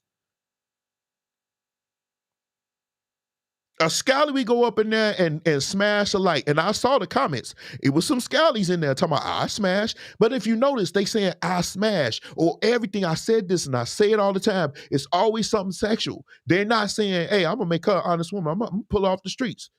But you can't pull her off the streets. And the reason why? She belongs to the streets. That's why. So no, she just wanted to go on. So it's one point that I really want to get to, and I'm going to move on. No, that's when she loved to win the argument. She says women can't afford to have sex without provision because they're the ones that fall pregnant when they die or can't work, fall ill, or their bodies don't bounce back. With the father wants no involvement, who's left with the burden? Y'all understand this. Y'all just ignore it because you like to have access to sex with whatever woman you like without being able to bring anything to the table and think nothing of the fact that, girl, what? What? That had nothing to do with nothing of what I was talking about. How do we get from hood racks taking a picture up there looking like, I don't know what that was up there. That looked like a horror movie that ain't been released yet. It's apocalyptic. That's a horror movie that's worse than getting a brand 666 on your forehead. No man wants that. How did we end up here, Elizabeth? That's not what I'm talking about. Now, since you want to go there, most men with purpose don't mind. They got the provision already. They just not choosing you. And they're not going to have sex with you. Unless, of course, you just throwing it at them. And that's something that absolutely happens. But y'all both adults. I'm not going there. No judgment here. And I'm not judging you. Y'all both adults. You did what you did. But what I'm saying is for you to go here, if you had that child, now I'm about to lose some of you. If you had this child with a man that told you he didn't want to have a child with you, which brings me to this. If you're going to have unprotected sex and you can't back out your driveway, some of you men, y'all feel the tingle in your balls and you just keep going. No, that tingle means you need to either stop or you need to jump out of this thing if you ain't wearing a condom. I'm just keeping it 100. I know that's above some of you. You want to be holy and righteous, then pray after this is over. But if you with some woman, you jumping up and down in that, you feel that tingle in your balls, you need to be out of that. So if you decide to stay in, because some of you can't pull out your driveway. So if you decide to stay in, you made one or two bad decisions in that night, right? The man made one bad decision. He made two bad decisions. He chose the wrong woman, right? And the second decision he made, he busted in the chick that wasn't his wife. Good that you screaming. He busted in the chick that wasn't his wife. Right? Let me move you off, girl, because I want them to see what I'm saying. Look into my eyes. You busted a woman that ain't your wife. So now you made two decisions. Now, those two decisions that this man made, since you want to put all this on us, this is why I would rather say, and I said in this conversation, well, it's both of us. We are both responsible for it. And I would accept that. But she wanted to argue. Ladies, let me tell you this right now. Men with purpose. We're not going to argue with this man at my age now. It's cute when you're 20. It's okay when you're 30. I'm over 40. I ain't arguing with none of y'all. If you want to be argumentative, you're going to be finding yourself in the singles ministry and not leading a part of it because I'm not going to argue with you. If a man concedes and he said, okay, and a lot of times, believe it or not, ladies, whether you want to believe it or not, when we concede, it's not just to shut you up. Sometimes we actually agree with you. You know what? You're right. You're right, baby. I know I'm right. And I tell you, just right there. You shut your mouth when you're talking to me. That's the end of the conversation. Right there. So you say, well, what's a submissive woman? Right when that man right then and there said, you were right there, that's the end of the conversation. What are we eating? What do you want to talk about now? The sports is on. The game is on. Look at the politics. Right there, that's the end of the conversation. But you want to be right so bad, that's going to cause you to be single. You don't need to be right. We just said you was right. You can leave it alone at that point. That's going to start to be a problem for these men. I'm telling you, you're going to be by yourself. That's a problem. What is wrong? Why do you feel like some of you, not all of you, you feel like I just need to be right all the time? So even when we tell you right, you still going? You still going. And you don't like that stereotype, sisters. But this is a stereotype a lot of you earn because we've conceded the argument and you still going like this woman here. I conceded, but I said, look, it is both. Any mature, rational person that look at sexual, look at how this thing works. They're not going to just put it on the men. The men play their part. They're not going to put it just on the women. The woman plays their part. Both plays their part, play their part. This person right here is never going to say it's just the woman. That's unfair. It is some men out here, some scallies. It's men like me, men with purpose. We're not perfect. I'm not perfect. I make bad judgments all the time. I try to learn from them. I try to do better. I've dropped the ball sometimes. But at the end of the day, the other person is just as responsible. Accountability is a two-way street here. So exactly, Drew. So I tried to end this conversation with her. She kept going. Even when I said it could be both. Even when I said it could be both of us. And most of the time it is both. When you really look at it, it's both. It's both parties. It's both parties. But the man made two decisions. The man made two decisions. He slept with a woman that wasn't his wife, and he felt the tingling in his balls and didn't jump out of there. That should have been on a bed stain or somewhere else. It should not have been in her. I'm just saying. This ain't no children watching this. Your children shouldn't be up this late. They should be in bed. That's what happened. So the man made two. Now let's go through hers. You want to be honest. She also made the decision to sleep with a man that wasn't her husband. That's one. She made the decision to allow this man to not use protection. Because some women be like, hey, where's your condom? Or some even present it. Put this on, bro. Oh, wait, you need the extra magnums or you need the little small ones? She'd pull out the little rubber band with a little tweezers and say, here, put this on for you. However, you and your needle ain't going up in there without a condom. Some women are just like that. Some women are just like that. There's no such thing. There's no such thing, sweetheart. Sorry. That won't get no play here. That's a good one, though. So she made that decision. That's two. They had sex. He didn't pull out, right? She chose not to take the plan B, which is 95% effective if you take it, like I said, between 12 hours. She should have went to CVS. They open all night. She'd be like, hey, when you done, roll over, get up and go get that plan B, right? She didn't get the plan B. She missed a period. She found out she's pregnant. She called him. Dude said, hey, that was just that. I don't want a kid with you. That was just, we just had sex. I don't want no kid with you. Or I'm not, some men say I'm not ready to be a father. I don't know if that works when you 18, 17, teenagers, young, still in college. I understand. It don't work when you 30.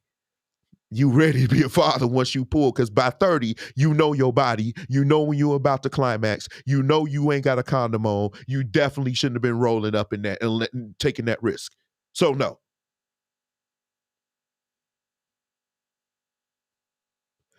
He said, bring back memories. I know. So she made 3. 4, you chose not to have an abortion. That's the one I probably would agree with you. Some women wouldn't. I know when I used to deliver, I ain't gonna tell you what I used to deliver. It was not drugs, but I wasn't proud of this job, but it was a job.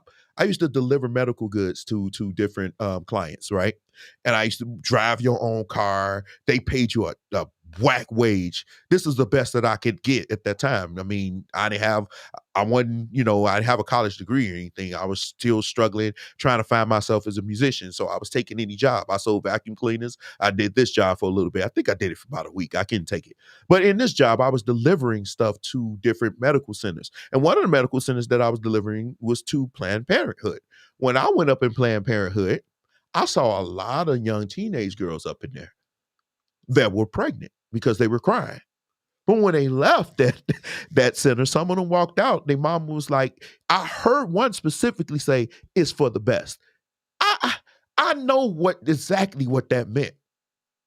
No, I'm not lying, Sharice. When you remember when I used to work for the vacuum cleaner company, Sharice, I used to deliver medical goods. I don't know what was in the box. It just said medical goods. And I used to deliver them to places. I used to drop them off at the counter and walk out. But yeah, she was like, it's for the best. A lot of them were up in there. Guess why? They weren't there to have babies. They were in there. And some of them were young. I'm talking 14, 15. They were young. but they decided to have an abortion. But you decided not to. That's your fourth decision. Your fifth decision was the man told you, I'm not going to be around. He showed you he wasn't going to be around. You had the baby and you didn't want to put him up for adoption, which is a great option, believe it or not, because infants have a higher rate of finding a home. Newborns, they have a high rate of finding a home. Then you wait until they 3 years old. Now Raekwanius is out here tearing up people's stuff. No, nobody gonna want to bring them in their house. So you made 5 decisions to his 2. But this person on my page want to try to put it all on us. Like that panda bear earlier. It makes no sense. Why not just say it's both of our, it really started at point 1 and 2. We're not married. We had sex. Now, I ain't stupid. A lot of unmarried people gonna have sex, even in church, probably during service, in the bathroom. I know that much. But what I'm saying is the second part, the unprotected sex, when you got somebody that's not on a pill, that's not on birth control, and somebody that didn't bring a condom to church with him, and now you got this situation, but you trying to say it's all on us. That's not fair. I'm not going to stand for that, and nobody should. I just broke this down for you. Tell me I'm lying, y'all. Didn't that not make sense to you? Why we should never be sitting up here saying it's a man, or men should do this, or men, we should be saying women should keep their legs closed. Women, first of all, mamas and grandmas used to say that. They don't say that anymore. I have a hard time in my job teaching these little girls how to sit like girls. And these are 4 and 5 and 6-year-olds. My sister knew how to sit when she was 4 and 5 and 6, and so did some of my cousins. So don't try to act like they too young to understand. No, you're not teaching them. Now, you see them all the time tell men that, oh, you should keep your pants and your junk in your pants. Why? Because when they start crying about child support or they start crying about all that other stuff, the first thing that's said, well, you should never slept with them unless if you didn't want to have. It's always us. It's always us. They ain't telling these women to keep their legs closed. They ain't telling them that. Even though this is happening. Even when they for the streets, they not telling them. So no, don't give me that. Even when she for the streets, they not saying keep your legs closed. They not saying that. They are teaching these young women, unfortunately, that every responsibility, no accountability, everything is in the man. And then y'all wonder why men are saying we're done. There are a lot of men in the manosphere that are saying we're done. Men are walking away. Rather than get into relationships with you ladies, if you are going to give us sex for free, which is one of the things that some of these men would want, why would we want a relationship with you? Why? See, I don't mind talking about these topics that you ain't going to hear on Sunday morning. And that's fine. Thank you for joining me. Now we're going to touch into something else. I saw this other video that was sent to me, and there is an amazing disconnect between men and women. There's an amazing disconnect, y'all. I mean, the disconnect can be wider than the Atlantic Ocean, because what men are seeing women say about them and what women are seeing men saying about them, it's like, when are we going to build this bridge? Because there has to be an understanding. And the only way it could be understanding needs to be realistic on this side and realistic on this side. And y'all need to find a way to come here. 1 in 4 of our women not getting married. That's unacceptable. Because if our women are not getting married, that means there are no black boys, black girls being born. And you know what that means when a race is not being procreated, when no procreation happened in a race? That means extinction. That means, yeah, I got my preacher's towel. I mean, man, I'm passionate about this. But yeah, that means extinction. So we need to do something about this. Ladies, I ask you, are you ready to learn? Do you want to see some of the stuff that's being said? And my thing is this, let's go here. Are you holding these women accountable? When you see these women say this stuff about, I don't want no broke man, and I don't want this, and this, and you see them being unrealistic. You go to their page, they got 4, 5 kids on there. by 18 different dudes. You need to be like, girl, you might want to calm that down because you making it bad for the rest of us that could possibly get a man because they don't want to have nothing to do. Y'all gonna be left with the scallies. The scallywags gonna be like, I want you, baby. Come on.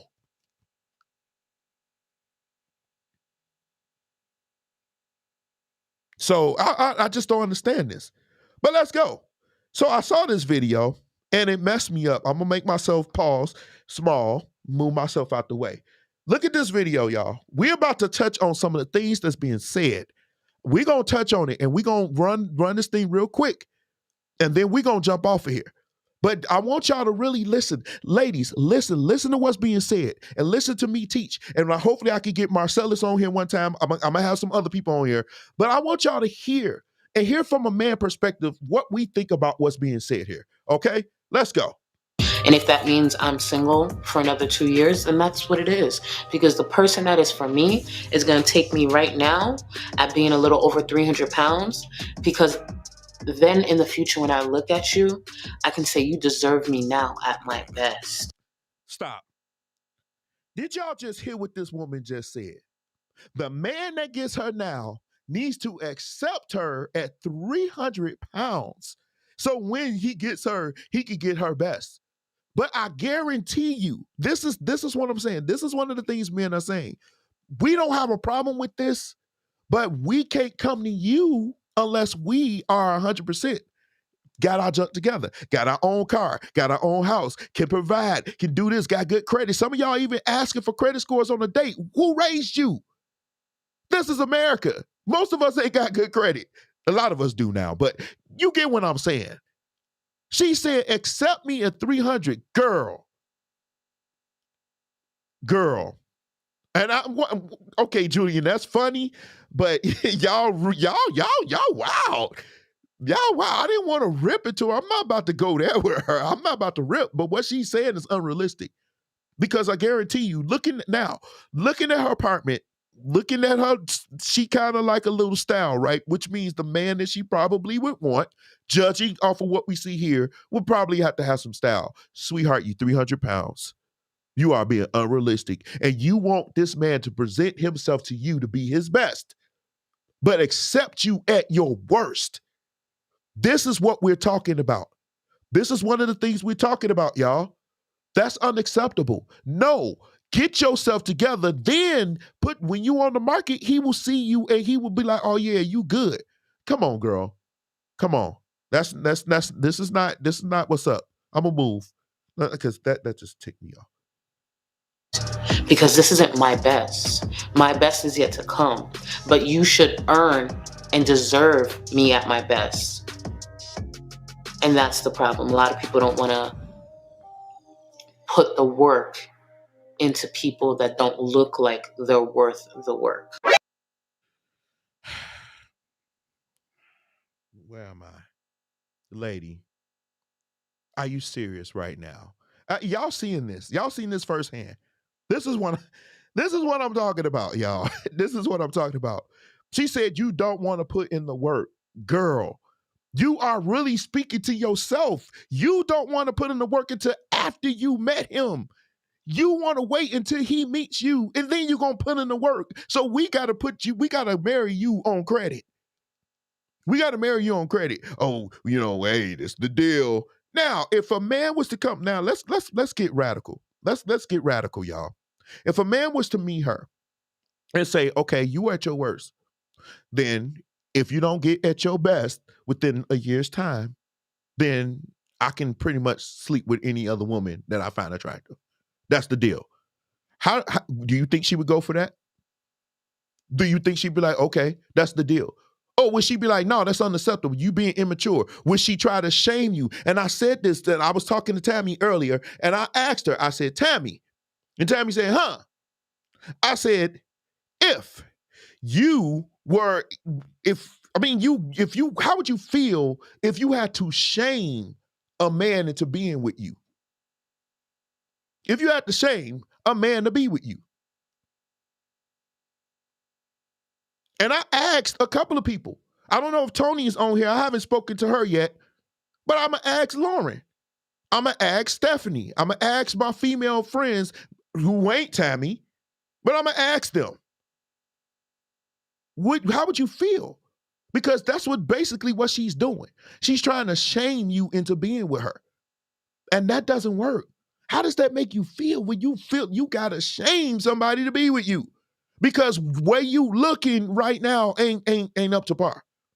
And you know it. And instead of you getting in front of this camera and hitting Planet Fitness, the ones that don't serve pizza, and doing something about it, you here doing that.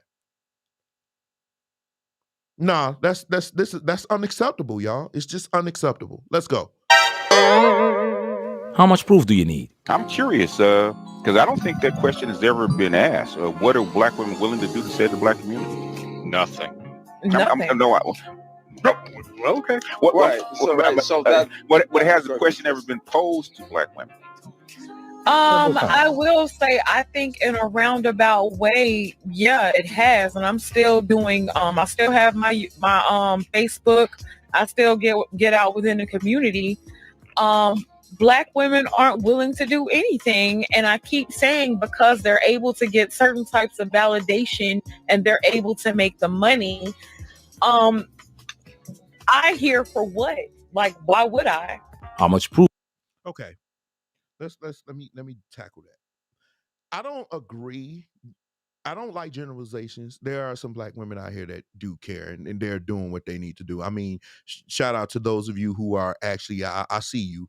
You going to the gym, you doing your thing, you posting your degrees and everything else that you trying to do to better yourself. And I'm with you.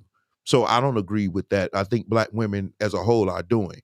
But I just think there's some of the ones that I agree with her on this other point that have been given more play because of what they present themselves to be sexually, I guess. And that's true. But at the end of the day, I don't think that black women are not contributing. I don't agree. I know too many that are out here doing their thing. I just think that sometimes they are overshadowed by the loud talking, boisterous, masculine ones that seem to find their way to TikTok, to Facebook, to TV. Because that's the crazy thing. If y'all look, the media even portrays that way. They even portray. If you look at the nice sized women, the black women they put in there, they all got that attitude. They all loud. They all masculine. Why? Because that's what they want to project. And instead of some of you, not all of you, instead of some of you saying to them, "Hey, stop," because you don't represent us, you stay silent. So that means you complicit. See, me personally, when I see scallywags that I know, I'm like, "Yo, bro, don't do that." You know, sometimes they say F you, but sometimes they be like, "You right, uncle," or "You right, big bro." Yeah, so I don't agree with her in that point. I believe overall black women are doing their thing. They just overshadowed by the bad ones. It always happens. Let's go. Do you need? I'm not saying we should have a special victim status, but our circumstance is different. We are women. We are less. You're 24 years old. Is your circumstance harder or easier than your grandmother and your great grandmother? Exponentially easier. We have access to information we didn't have. Exponentially easier, but you're handling it worse. Your grandmother and your great grandmother actually could work with a black man with more trauma. Because they understood that the black woman and the black man are on the same side. Now that we are all free and independent and we could do whatever we want to, why would we seek to, be one with the black man? We even think that being... Thank you. Clip it, slice it, put it on World Star. Did she just made his point. Now, I don't usually, I don't mess with Kevin like that. He does have some gems, but I don't mess with him like that no more. I mean, I watched him and stuff like that when I was doing research for him, and I watched him a little bit after that. But, I haven't watched a live from him in so long. I mean, every now and then I see a clip and whatever, but on this, he right. Our moms and our grandmothers, they were exponentially better than some of you are, because they understood a lot, and keeping the family together was their number one priority. I mean, and some of us, we know our grandfathers was out there. We know that. We knew they was our grandfathers, just like some of these. She belongs to the streets. He was belonging to the streets too. But that wasn't enough to make them break up the family. And a lot of times, our grandfathers got it together. For whatever reason, they was out there. I'm not justifying. I don't know. I was too young to even understand, to be honest. But I knew some of them were out there. But at the very end of the day, family was more important. And they were stronger. They taught more to our young women. Now, these women ain't teaching these young girls nothing but how to get the bag any way possible. And so he's right in that regard. He always throws shots up to his mom and the people who raised him or whatever. I will always give my biggest respect to my mom and her mom. I mean, because they did do a good job trying to raise us and young women. They was the ones telling you keep your legs closed. Because the reason why they did it wasn't because being a lady, they understood being a lady was being virtuous. So it was a little bit piece of that. They understood the value of being a woman, a virtuous woman. And they tried so hard to keep us on that straight and narrow. These women now, they don't really teach that really. It's just like, I mean, the way they dress these young girls even now, they dress them to be for the streets. So it's just different world. I mean, you can see it, her, she definitely, listen, the way she's scouring, I would, nah. Look, fellas, if you see her, run, run. Cause dude, she seemed like she a piece of work. She seemed like she a piece of work. Let's keep going. She said it, not me. How much proof do you need? Able to go on social media as a woman and you can post pictures and you can get all the validation and attention you need for whatever that time frame is, and you rinse and you repeat.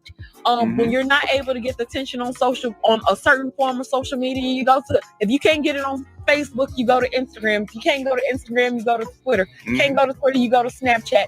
After you do that, and let's say you still didn't get enough attention, you can go to Tinder, you can go to Plenty of Fish, you can swipe right, and it's instant.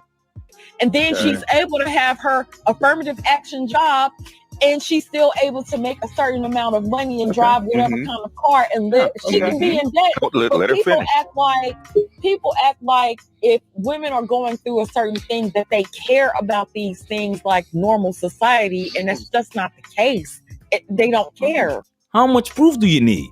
So I'm currently not dating for the first time ever. I've always been dating, always as in like on apps and stuff, because, you know, I don't like to be alone. I like the attention. Whenever I start to feel insecure, I would go on. Okay, now, do I really need to do this, y'all? Let's do it right now. If you see this woman, y'all listen, right here. This woman just said she does stuff for attention. She's really she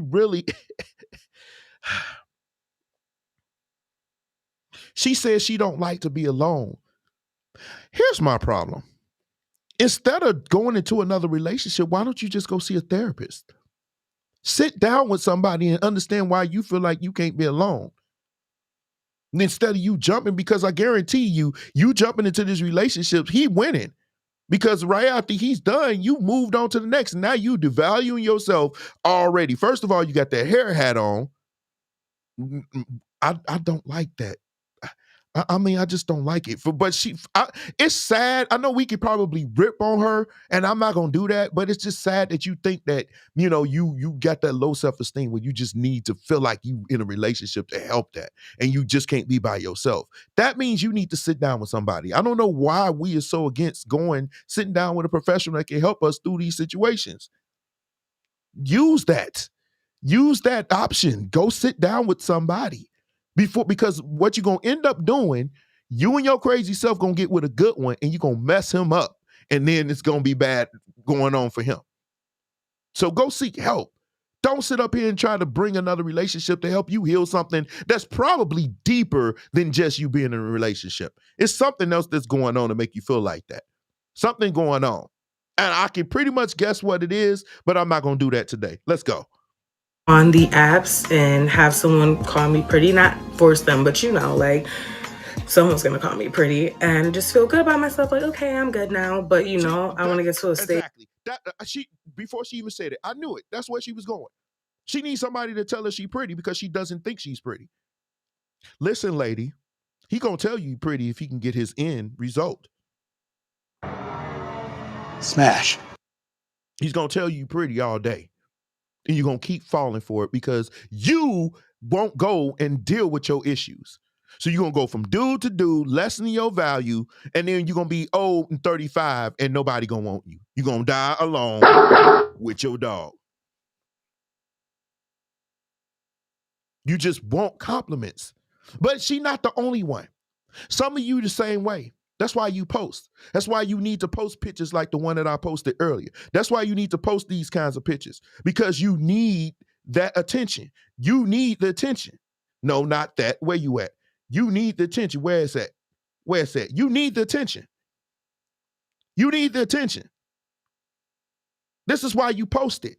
You would be on a date with another man, take this picture and post it. Why? Not for his attention, for other people's attention. You are attention whore. And to me, that's worse for... She belongs to the streets. That's worse than that.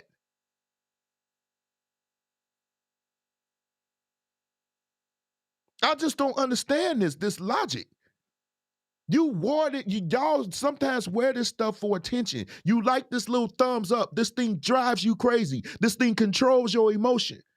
Because something in your brain and your emotion ain't right, that you need this kind of attention. You need people to throw hearts. That's why you will post a picture of your regular face and get 0 likes. Then you'll turn around and post a picture with your gazoombas out and get 300 likes and it make you feel good. No, girl, it shouldn't make you feel good.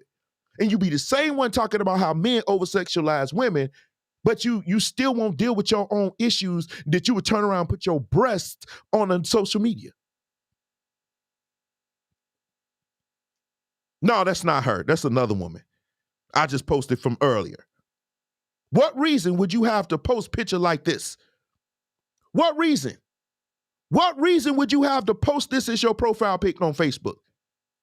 For attention. This is unacceptable. On social media, this is your profile pic. Because you have mental issues. You like the thumbs up. But this, after they finish with you, after they Smash. After that, it's over for you. It is over, sweetheart. So get all your likes. Hope you like them. Let's go. That done made me mad. Got me acting all ungodly. Where I don't need that. How much proof do you need? I wish that he was my boyfriend again. I don't necessarily want to be single, but I miss the single life. I miss the text messages for no reason. I miss the coming up from behind me when I'm scrambling eggs and just kissing me on the back of the neck. Like, I still do that, Boris. I still do that. Okay. This disconnect. Y'all see this? I understand what she kind of say. She's kind of saying. I kind of understand that. You wanted what it was when you first got together, all the little things that used to happen. Because sometimes when you've been with somebody a long time, you do kind of fall off of that. I kind of understand that. But you see his face. I think sometimes when ladies, when you being transparent, your man is there, don't embarrass him. Don't try to make it where it's all on him because you couldn't take it if that man started talking. That's another issue, men in the manosphere and men with purpose. That's another issue we have. You could dish, but you can't take. Because if he was to say, well, I liked it when she had a forehead, her hairline went all the way back to her ears, I like that too. But she wore braids so tight that now she can't sleep. She always got her eyes open. So I would like it better when she wore her natural hair when in one pulling her braids all the way back to her brain. So if he was to say that, she would be mad. Or, good Lord, what happened to her head? I used to like her, but what happened? Now, man, if Boris left her, let's keep this thing in 100. This is another thing that women that do this kind of stupid stuff, they don't think about. If he leaves her, his chances is going to increase that he can get a woman that looks better and probably much younger than her. How many options you think she gonna have with that hairline all the way back to the back of her nape? Yeah, that's what I thought. Let's go. How much proof do you need? The trappings of being single. Like, okay, you two are really good looking people, okay? And you're married. And we're married. He's embarrassed. There's people that flirt with you. And the part of the flirtation doesn't make you necessarily go wayward, but part of the flirtation that even makes you look at your phone is, or in your workspace, is that they have like a freshness or a newness. And I personally believe that if you're in it for the long haul, that freshness and newness is still possible if you talk about it. Be like, look, I know. What? Bruh.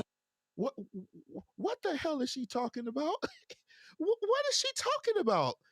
If I'm Boris, I'm like, you know what? Let me raise up away from you. What is she talking about? Child, can somebody please help me? What is she talking about? How the heck you go from flirting to this, to the newness? What does that got to do with? We talk about like kissing and texting for no reason, but the last time you text me was over like, you know, the cabinet guy. How much Peru? You got to look at your man, ladies. You got to look at him. He's embarrassed. You don't do that. You just emasculated this man on a public forum. And the crazy part about it, she did it, and most people didn't even see it, but I saw it. And most men, especially on my level, we would see that right away. The emasculation was real. And you could see it in his face, even he liked what she was saying. Now, me, I'm a little different. I probably would have been like, I'm out of here. Seriously. I would have did that. But let's go. Do you need? I envisioned the type of man I wanted. I prayed for the type of man I wanted. And I got pretty much that. Is he perfect? Absolutely not. But, you know, he has a lot of the qualities. He has a lot of the qualities. So this man-looking chick gonna have a nerve to say this man ain't perfect. Listen, ladies, if a woman, if somebody asks you, is your man perfect? You say yes. You say yes. If for nothing else, you say yes because you don't want to embarrass him in front of everybody. Now look at his face. He like, you okay? He looking like he mad now. He mad. Am I lying? He mad now. You say yes. You don't say no. This is unbelievable. And they have no problems. Fellas, they have no problems doing this to you. You better take note. That I love, and we're having a really good time, and I'm enjoying life. So there is hope, women, ladies. How much proof do you need? Women do complain, oh, my husband's always on me. Why is he always on me? Mm-hmm. If sex is going to be a chore for you that you don't really want to do, why do women constantly push monogamy on men? If you know that you don't want to have to deal with him all the time just wanting you, why do you push monogamy on men? Well, who's to say I pushed anything on anybody? Like, well, we know that you pushed monogamy on me. I pushed monogamy. I forced you to get married to me? Time out. I didn't say you forced me to get married, but did you not say to me that you wanted to be engaged and you wanted to be married before you lived with me? You didn't say that? I want $1 billion. That don't mean I'm going to get it. I can want something, asking, but not. You right now, you're dodging the question. Nobody pressed you to do it. Yes, is that something I wanted? Yes, it was. But you didn't impress me. Are you gonna lie now to the people because we talking about sex? DeVal, you're gonna lie now to the people? DeVal, knowing you didn't want monogamy? Of course I did. So then why are you avoiding the question? That's not avoiding the question. I'm saying, does that mean because I wanted and I requested that you were gonna deliver it? Like nobody pressed you for that. Time out. You just said you wanted it and requested it. Do you not hear yourself? I can make a request. Is the request going to be granted? Am I not? Am I not granting you monogamy? You are granting it to me. How much proof do you need? Okay, that was disturbing. I don't know if y'all paid attention, but that's disturbing. That I don't know if they're gonna make it. They got some issues. They got some issues. That's this. Wow, I'm sitting now. I'm not watching. I'm watching this the first time with you guys. Okay, so, but they got some serious issues here. They got some issues. I think they probably need to go see some marriage counselor because he feels like she trapped him into monogamy because they got married. I think y'all.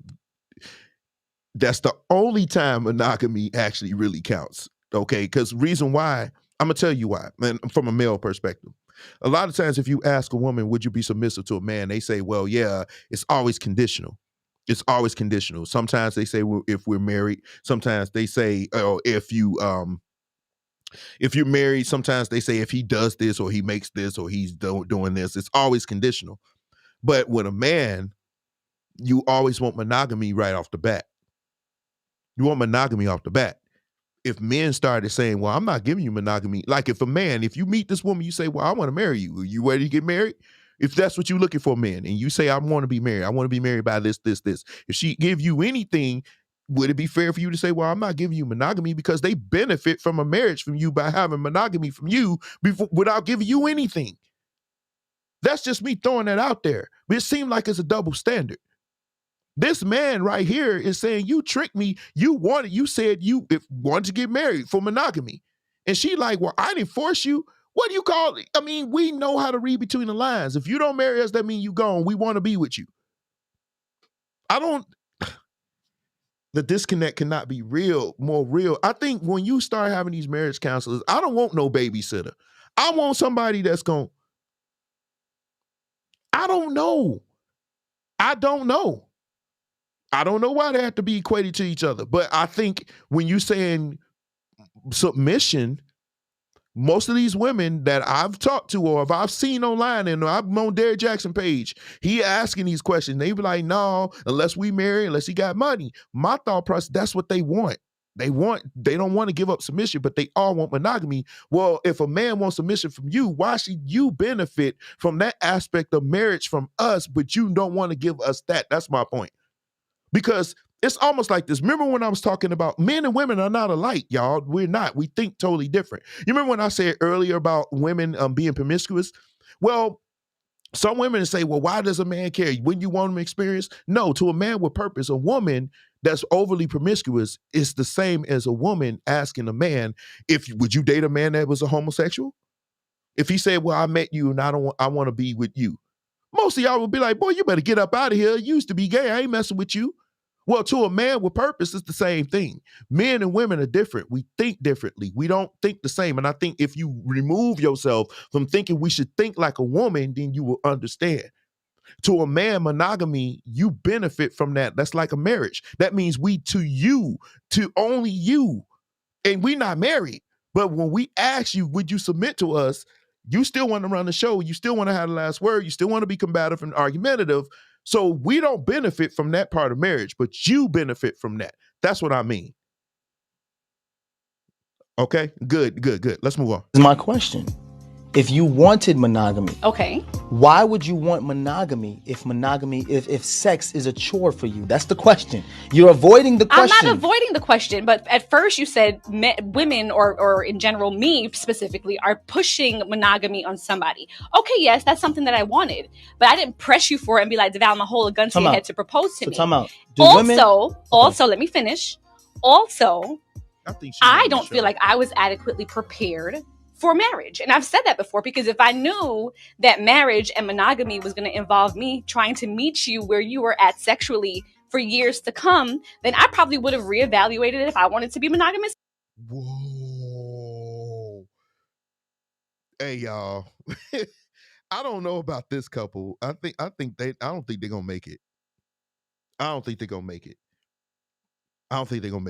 This is crazy. Seemed like he married her and she wanted the monogamy from him, but she wasn't able or willing to keep up with him sexually. And now he wants sex and she really ain't been, bro. You see, the problem was he ignored all these red flags. That's what it was. He ignored all the red flags, and this is what you get. She's pretty. She's a beautiful woman, but she got issues. Let's go. Anyway. How much proof do you need? Something that really bothers me and like honestly has given me a sense of a little bit of an insecurity is the fact that, yeah, like there are all these women like throwing themselves, but me, like the past 10 years, like I don't have any of that. Like I have zero, this sounds weird, but like male attention. And so then like I begin to internalize it and I'm like, is something wrong with me? You're Like, not looking. what? You're not Like, looking. You're not even. But I'm gonna tell you something else too. When your radar's turned off, because I dealt with that for years too. Like, and I was young, like you. Yeah, like, that's oh my not God. fair. I mean, because I don't want it, but Yeah. it'd be nice to know that like someone's looking. But That when can your get radar's dangerous. turned off, right? That You're can get beautiful. real Don't ever dangerous. think for 1 minute that it ain't some men out there looking at you like I wish. Honestly. And I'm gonna tell you who knows that more than anybody. Your husband. Your husband? You mean Will Smith? How much proof do you need? Okay, that was disturbing. Another disturbing one. I'm sure y'all remember that one. That's Steph Curry's wife when she was like, she don't get attention from another man or whatever. She wants that attention. Listen, if you got a man at home and you desire to have another attention from somebody else, She belongs to the streets. there is no way. There's no way.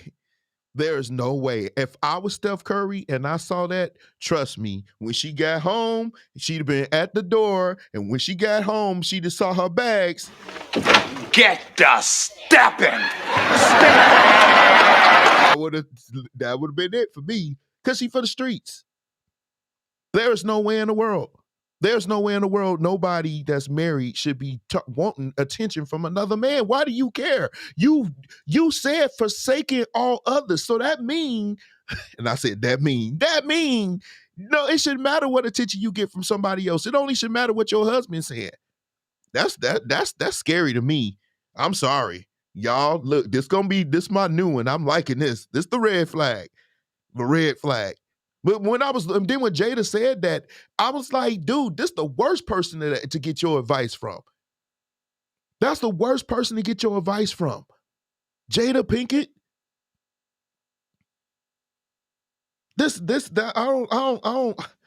I don't know. But this one right here, I did see this one. And when I tell you, y'all not ready. What? Y'all not ready. Y'all listen to this. We gonna tackle this one too. That being said, if you are broke and I choose to deal with you, I will belittle you. It is what it is. And I reserve the right to do that. Yeah, how much proof do you need? Did y'all hear that?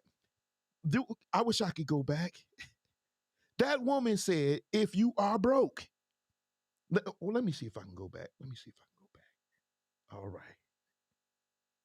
Don't ever think for 1 minute that it ain't some men out there looking at you like I wish.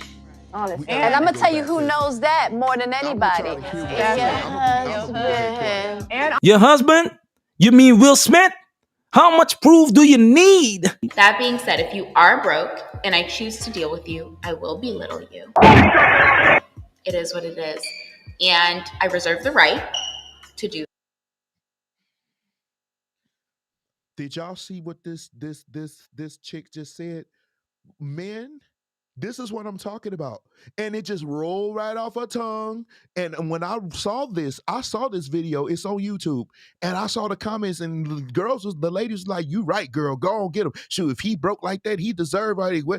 This is what I'm talking about, fellas. If you don't want no fat chick, you say you don't want no fat chick. If you don't want no chick with butterfly eyelashes, you don't want them with all this fake hair, fake nails and all that, make your truth be known because they have no problems. This woman just said here, she will belittle you. I wish you would. There is nothing you can say to belittle me because it's hard to belittle me when you walking. I'm driving away, you walking. How you belittling me? I'm sure you can catch you an Uber. But you ain't gonna be in my car in my presence and belittle me. There's nothing you can do to belittle me. That's why I'm telling you, dudes, keep your money to yourself. Do not be out here paying for these chicks. She just said that she's going to belittle you. She's going to do this. She's going to talk to you any old kind of way. Why? Because a lot of these women, they only respect you if you got that bag.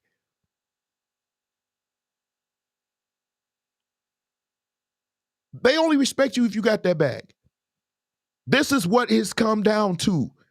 This woman just said this, and this is rolled off her tongue, but she ain't the only one. I can post numerous videos.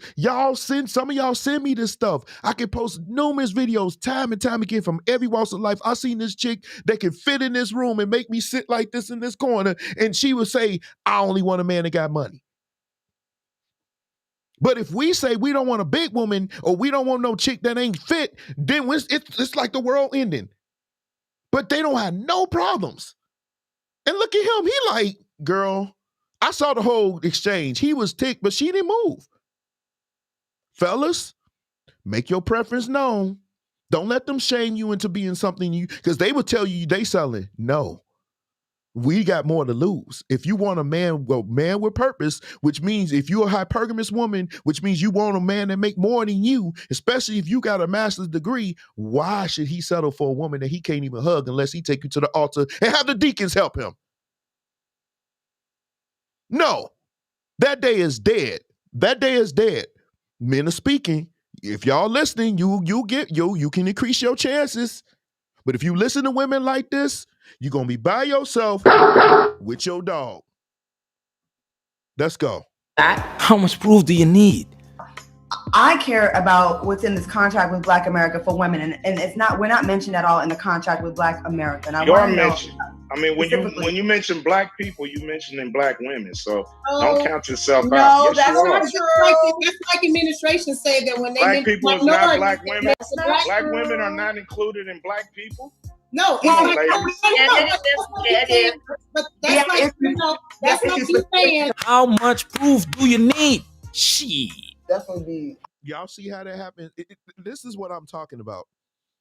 It's that level of when there's something going wrong, they want quick to blame us. I saw that episode too. I wish Ice Cube, he's good, but like, man, I wish the dude Poor Man's Podcast or myself or somebody else that know how to debate. If I'd have been on there, the women would have hated me, but they would have understood what I was saying. It's almost like everything that bad they want to put on us.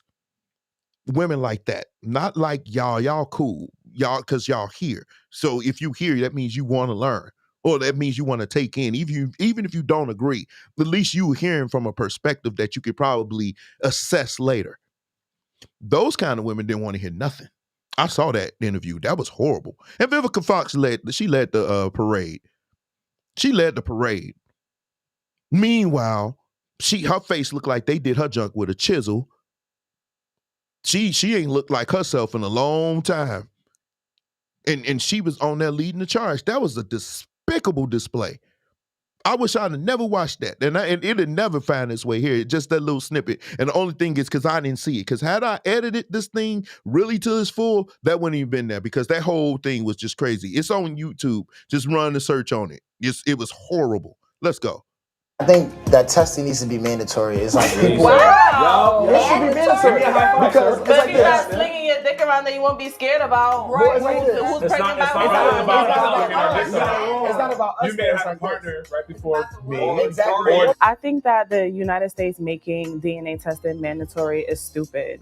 I don't think that, it's something that if She you belongs feel to like the you need a streets. DNA test, go do that on your own time because you feel that way. I don't think every person, there's millions of people in the United States. Like, it doesn't make sense that people could be using that time to do other things. Like, you could be saving a life. You could be in a hospital.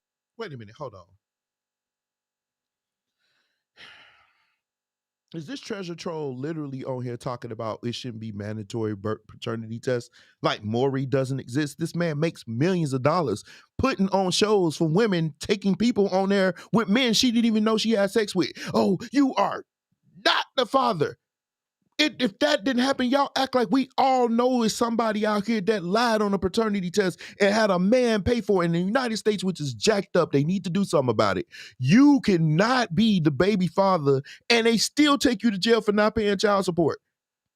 And here you got a woman on here that's talking about, paternity test is stupid. And did y'all hear the one lady say, if you don't have sex with them, it's always us. It's always us. It's always us.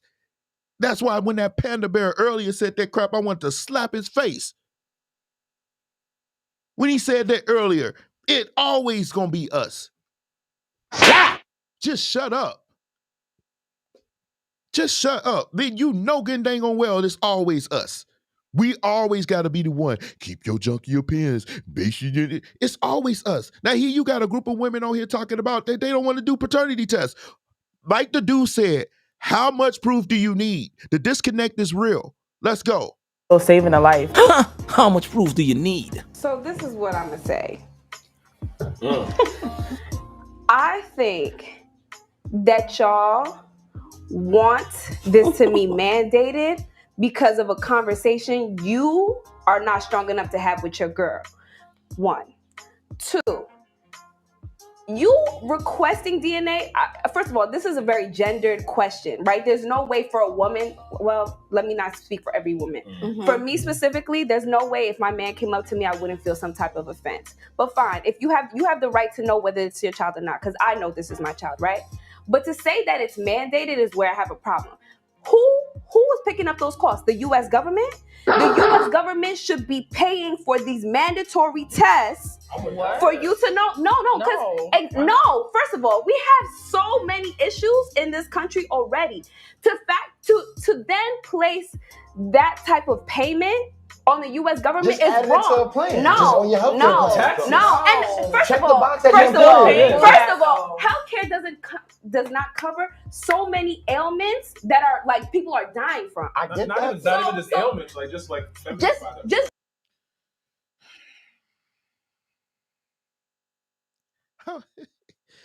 I mean, are y'all seeing this? Why is this even a debate? Why is this even a debate? Y'all act like y'all don't live in a country where people don't know who their baby daddy is. This is happening. This happens all the time. I don't see it where I'm at, thank God, but I'm sure it happens. I'm sure it happens. I'm sure I'm just kept out the loop. I don't care. I do IT. But still, it happens. So why would mandatory paternity tests be an issue? I just don't understand. And it just rolls off your tongue. I'm going to tell you this. Modern day feminism has really, really hurted a lot of women. It's got you thinking in totally unrealistic terms. And it's going to cause a lot of y'all to be single for the rest of your life. Now, if you don't mind that, that's fine. But I believe a lot of y'all don't want to be single. You want somebody that you can come home to. You want a man, and most men want a woman that we can come home to. Now, if you just want your dog, then have fun. But if you're a woman that want a man, why would you subscribe to the foolishness like this? Because I'm sorry, most men, hey, y'all ready for it? Y'all know what's coming. Most men hear women do this kind of junk, and you already know. That's a red flag right there. And that masculine energy that she's projecting, ain't no man gonna deal with that. No man's gonna deal with that. Let me ask this question, and I'm really, really being sincere. Who taught y'all that acting, behaving in that way, being real masculine and talking to men in an aggressive tone? Who taught y'all that was impressive? Who taught you that was good for you and that would work for you long term? I want to know who taught you that, because they didn't teach you right. That does not work for you. That doesn't. It doesn't. You could be emotional and have passion in what you say, but I'm seeing a lot of women out here express a whole lot of masculine energy, and it is not attractive. It is not attractive. It is strength in your femininity, but somehow you feel acting like a man, talking to a man in your kind of way or whatever. You think that works in your favor. It actually don't. It just works your way to a dog kennel. That's what it really does. Let's go. Just feminine products. So for you to make that mandatory, that would have to be a government issue. You know that. If you want a mandatory test, which I do, you pay for it yourself. You pay for it. I got the money for it. So that's fine. That's fine. So let's make it clear. If you want to, let me finish my sentence. All right, go ahead. Let me finish my sentence. How much proof do you need? I personally pay taxes. And I care about where my money goes. I'm not here to pay for so-and-so because there's a confusion about who's the father. That's not my business. Handle your personal shit And for me, I want to fund schools. I want to fund the MTA because the trains are never on time. We got bigger problems. We have bigger problems. I'm sorry. I'm not paying for no mandatory tests. How much proof do you need? Into buying this building, into developing this concept so black people can have somewhere nice to go to, okay? Somewhere where we can feel good about ourselves as a, come on, stop the music, please. Somewhere where our people can feel good about ourselves as a culture, okay?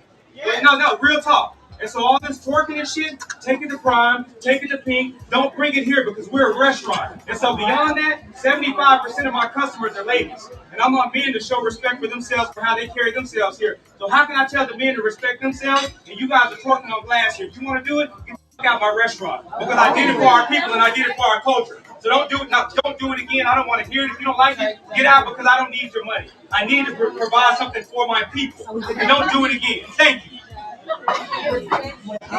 I remember that, y'all. Y'all remember that? I remember that happened. Apparently, the dude was like, "Yeah." He keeps saying, "How much proof you need?" I'm saying that's true. The disconnect is real. But I saw that video. What happened was these ladies were twerking all on their couches and stuff like that, and it was unacceptable. But that's what I'm saying. That's that hood rat behavior. That's what I see when I see this picture.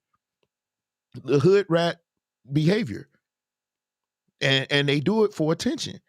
I still don't understand twerking. I don't understand why doing it. But feminism, I wouldn't go as far as say it's the new racism, Eric, but it is definitely hurt. It's definitely hurting because feminism wasn't really supposed to be where you thinking you are equals.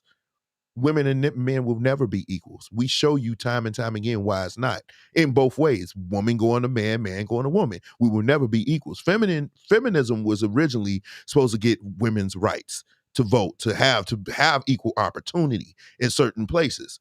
But now they feel like they can do everything like a man can, and you cannot. And a lot of things men can't do that women can do. But for some reason in this society, the stuff that women do best is deemed to be a sign of weakness. And so they tend to veer over to where we are. And then when they find out they can't do what we do, they get upset. That's just the way it is. I don't like that. I think there's strength in your femininity. I will always say that. And for anybody that think that you weak because you can't do what I do, you don't have a man's strength. We have different things, physical abilities that you will never have.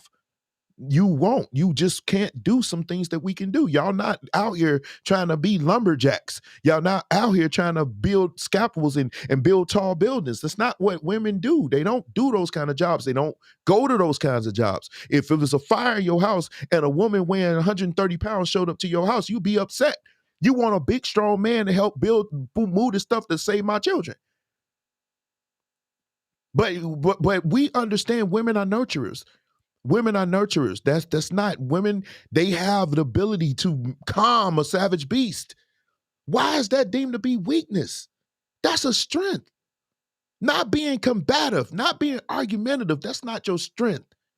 Then you turn around and when women present themselves to be submissive or are non-argumentative or non-combative, you call them pygmies. Yeah, but them pygmies are married. They married and y'all single. So be masculine by yourself and get a dog. Because that's what's going to happen.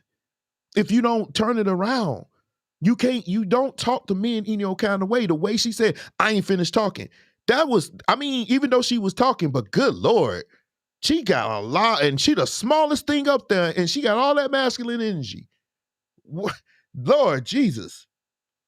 I wouldn't say white women's God. That's far. That's made. So what have we learned if nothing else, children? No, that's too much.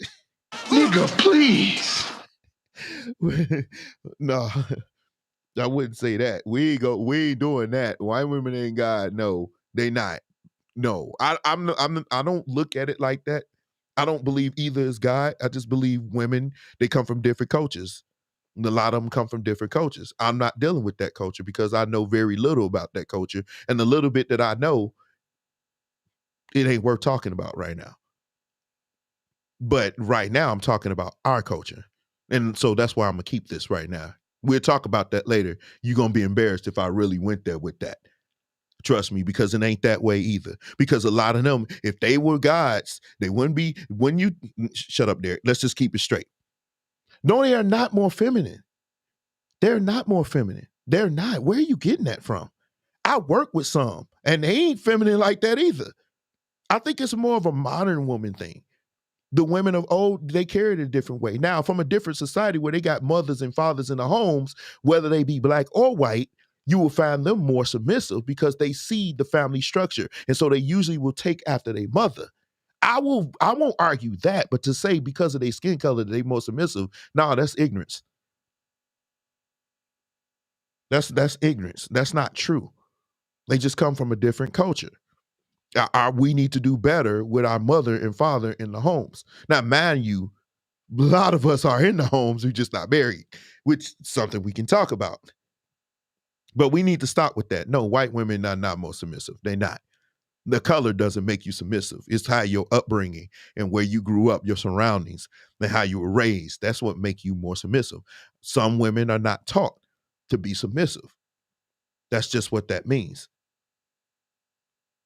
I mean, I don't understand what you're talking about family. I don't understand what do I need to I don't want to bring you on because I got this feeling you're gonna make my head hurt.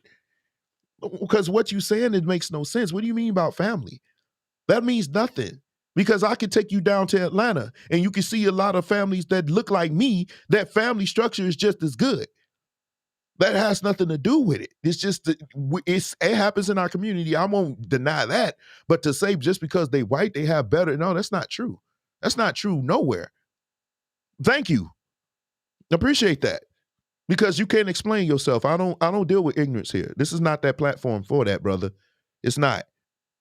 It's not the platform for that. If you can't present facts or whatever, I respect your opinion, but I humbly decline and I reject your opinion because I don't understand that. I mean, don't throw out wild stuff like that unless you got the numbers. If you got the numbers, then I'll shut up. But I deal in facts and figures. I'm an analytical person. I'm pragmatic. So if you got the facts, I'm with you. Because because really, to be honest with you, I was on this, but because I was like, dude, what? Really? This what we at? No, but seriously, watching this video did bring a lot of things to my perspective, and it brought things to my attention that I wanted to share when I was sent the video. It's that you hear what some women think, and y'all watching it. And you see, this is what we deal with. And a lot of us men, if we be honest, these are the conversations that we hear on the phone with some of them. This is not just what you see on YouTube. These are conversations that I remember even having with some women saying the same stuff. This is the stuff that a lot of scallywags will deal with. But a man with degrees, a man that's working 40 hours, first of all, let me stop this. There is no way I can call any man working 40 hours a week broke. He's doing the best he can. If he's out here trying to work and he's punching that clock, shut up and appreciate what he's doing. And maybe help him, expand his horizons and make more money or find other things that he could do. You could do that. Women are great encouragers. Trust me. And sometimes y'all encourage without saying a word. But some of y'all don't want to tap into that. You want to be the man. You need to get up and get a job. That ain't going to work for you. That's not going to work because if he upgrades and when he does, he's going to leave you. I'm telling you that right now. Or he's not going to come home and somebody else going to be getting his love. He going to come home, but you ain't going to get the best of him. And that's not what you want. Don't do that. Don't emasculate him. He's not going to forget. I keep telling you that. He's not going to forget. Try to warn you. I wouldn't say that either. I just think it's just a different culture. I just think it's a different culture. But I wouldn't say all black women are ratchet. I wouldn't say that. I wouldn't say all white women are submissive. I just believe people are where they are raised in their cultural surroundings, the societal norms where they are. That has nothing. That's irrespective of a person's color. It's just how they raised. That's just the way it is. Because like I said, if I took you to some spots in Atlanta, you don't see none of them And it's mostly us. And they act just as submissive as anybody else. So I don't want to subscribe and say it's just a color thing. It's not. It's just upbringing, and a lot of economic situations play a part in that too. We can have that discussion. But I work with some. I've been around them, and they not as submissive as you think. There's some very, very ratchet ones. It's just a different kind of ratchet. They ain't hood ratchet, but they ratchet. They wheelbarrow car house that can be rolled away by a tornado, cotton picking, grain in the mouth kind of ratchet. So we go there, go to Walmart and see the ratchetness. I live next, my Walmart is less than a mile away. And when I walk in that Walmart, I see ratchetness from all colors. I see do I need to go live next time I go on a Saturday? I hate going to Walmart though, to be honest with you. But yeah, I've seen Walmart's ratchet in the mug. I've been to a Walmart in Beverly Hills, California, and it was ratchet. And it wasn't none of us up in there. So we ain't doing that. That's not true. When I graduated my undergrad, I went to LA and I stayed a few days. And I stayed in a penthouse. I got an Airbnb penthouse. I did it big, y'all, pause. But yeah. But when I went out to that Beverly Hills, I was like, whoa, and it's a Walmart? And it was the dopest looking Walmart. It had palm trees. It was nice. It was like an upscale. I was like, this is an upscale Walmart, right? Went up in there, and it was Ratchetville, USA, and it was none of us up in there. Just as ratchet. I remember the conversations I was having up in that Walmart, like, whoa, this is crazy. It was ratchet. Ratchet is just a mindset. It doesn't have to do with the color though, brother. It's ratchetness. Ratchet. Do we need to do a live on what ratchet is? Where I got to do my research? Where I live is whites, it's blacks, everything. And the white people that live here, they're next to me, they cool. None of us are racist. I respect them, they respect me. But when you go over that Walmart, over there, I'm pointing to where it is. It's right over there. That Walmart, it ain't too many of us in there. And it's ratchet. It's still ratchet. Ratchet. Walmart attracts ratchet. Now I go to Meijer. Meier's over there. But Walmart is right there. I can walk to Walmart right now. That's how close it is to me. It's less than a mile away. And when I tell you, where I live, it's not many. It's only 8% of us here. And when I go in that Walmart, yeah, it can get ratchet. So for anybody to say that, that ain't true, bro. I'm serious. Tayana, oh yeah, Tayana, don't y'all live in Portage? So you know what I'm talking about. You go in that Walmart, boy, you're gonna be like, it's gonna make you rethink everything you just said, Eric. It will make you rethink. You be like, wait, I'm gonna come back on D-Page and tell him I'm sorry. Yeah, because the ratchet is real, bro. Thank you. Yeah, Juwan work over there. He's over there. So he know I'm telling the truth. It's Ratchetville up in there, bro. Yeah. So no, that's something we can't do.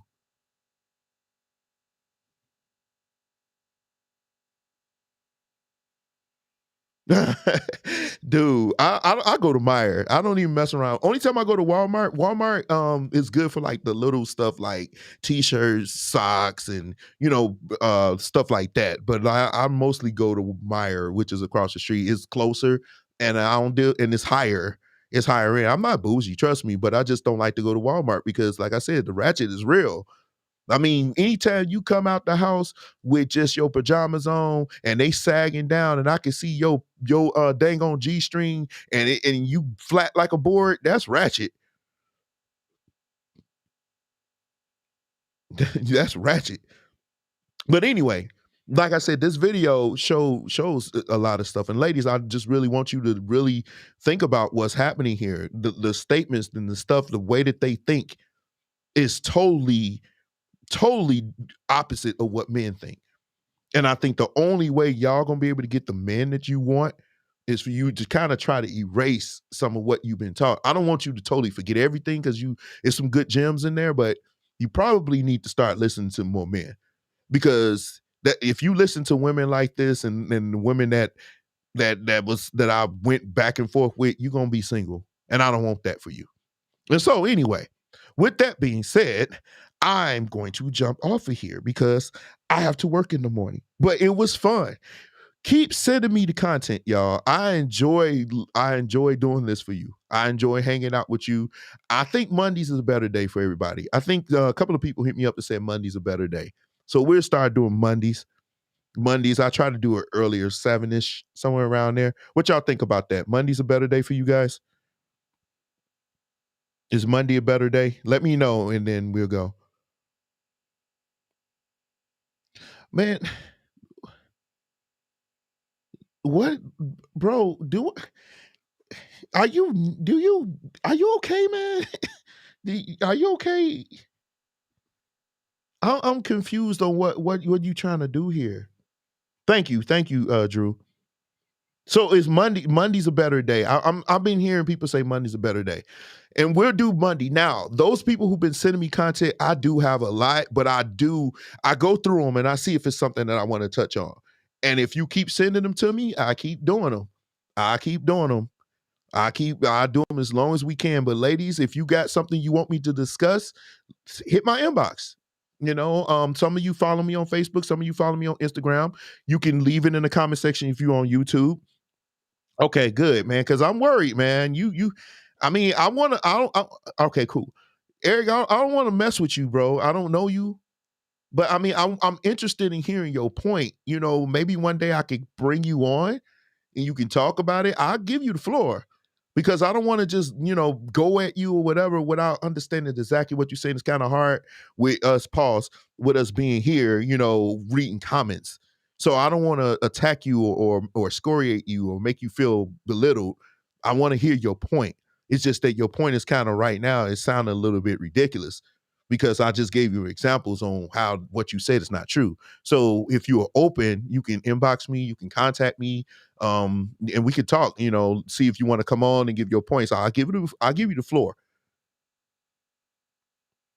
I'll give you the floor and you can talk and we can, so I'm interested in hearing why you say that. Okay. So if you down for it, we can make it the thing. I can bring you on next week. We can have fun with it. Just let me know, man, if that's what you want. Yeah, because I'm not following him, y'all. But so Mondays. So next Monday we gonna do this thing. I gotta show y'all something next Monday too. It's a new surprise. I wanna show you something. Okay, so next Monday. You come on next Monday, we can talk about it.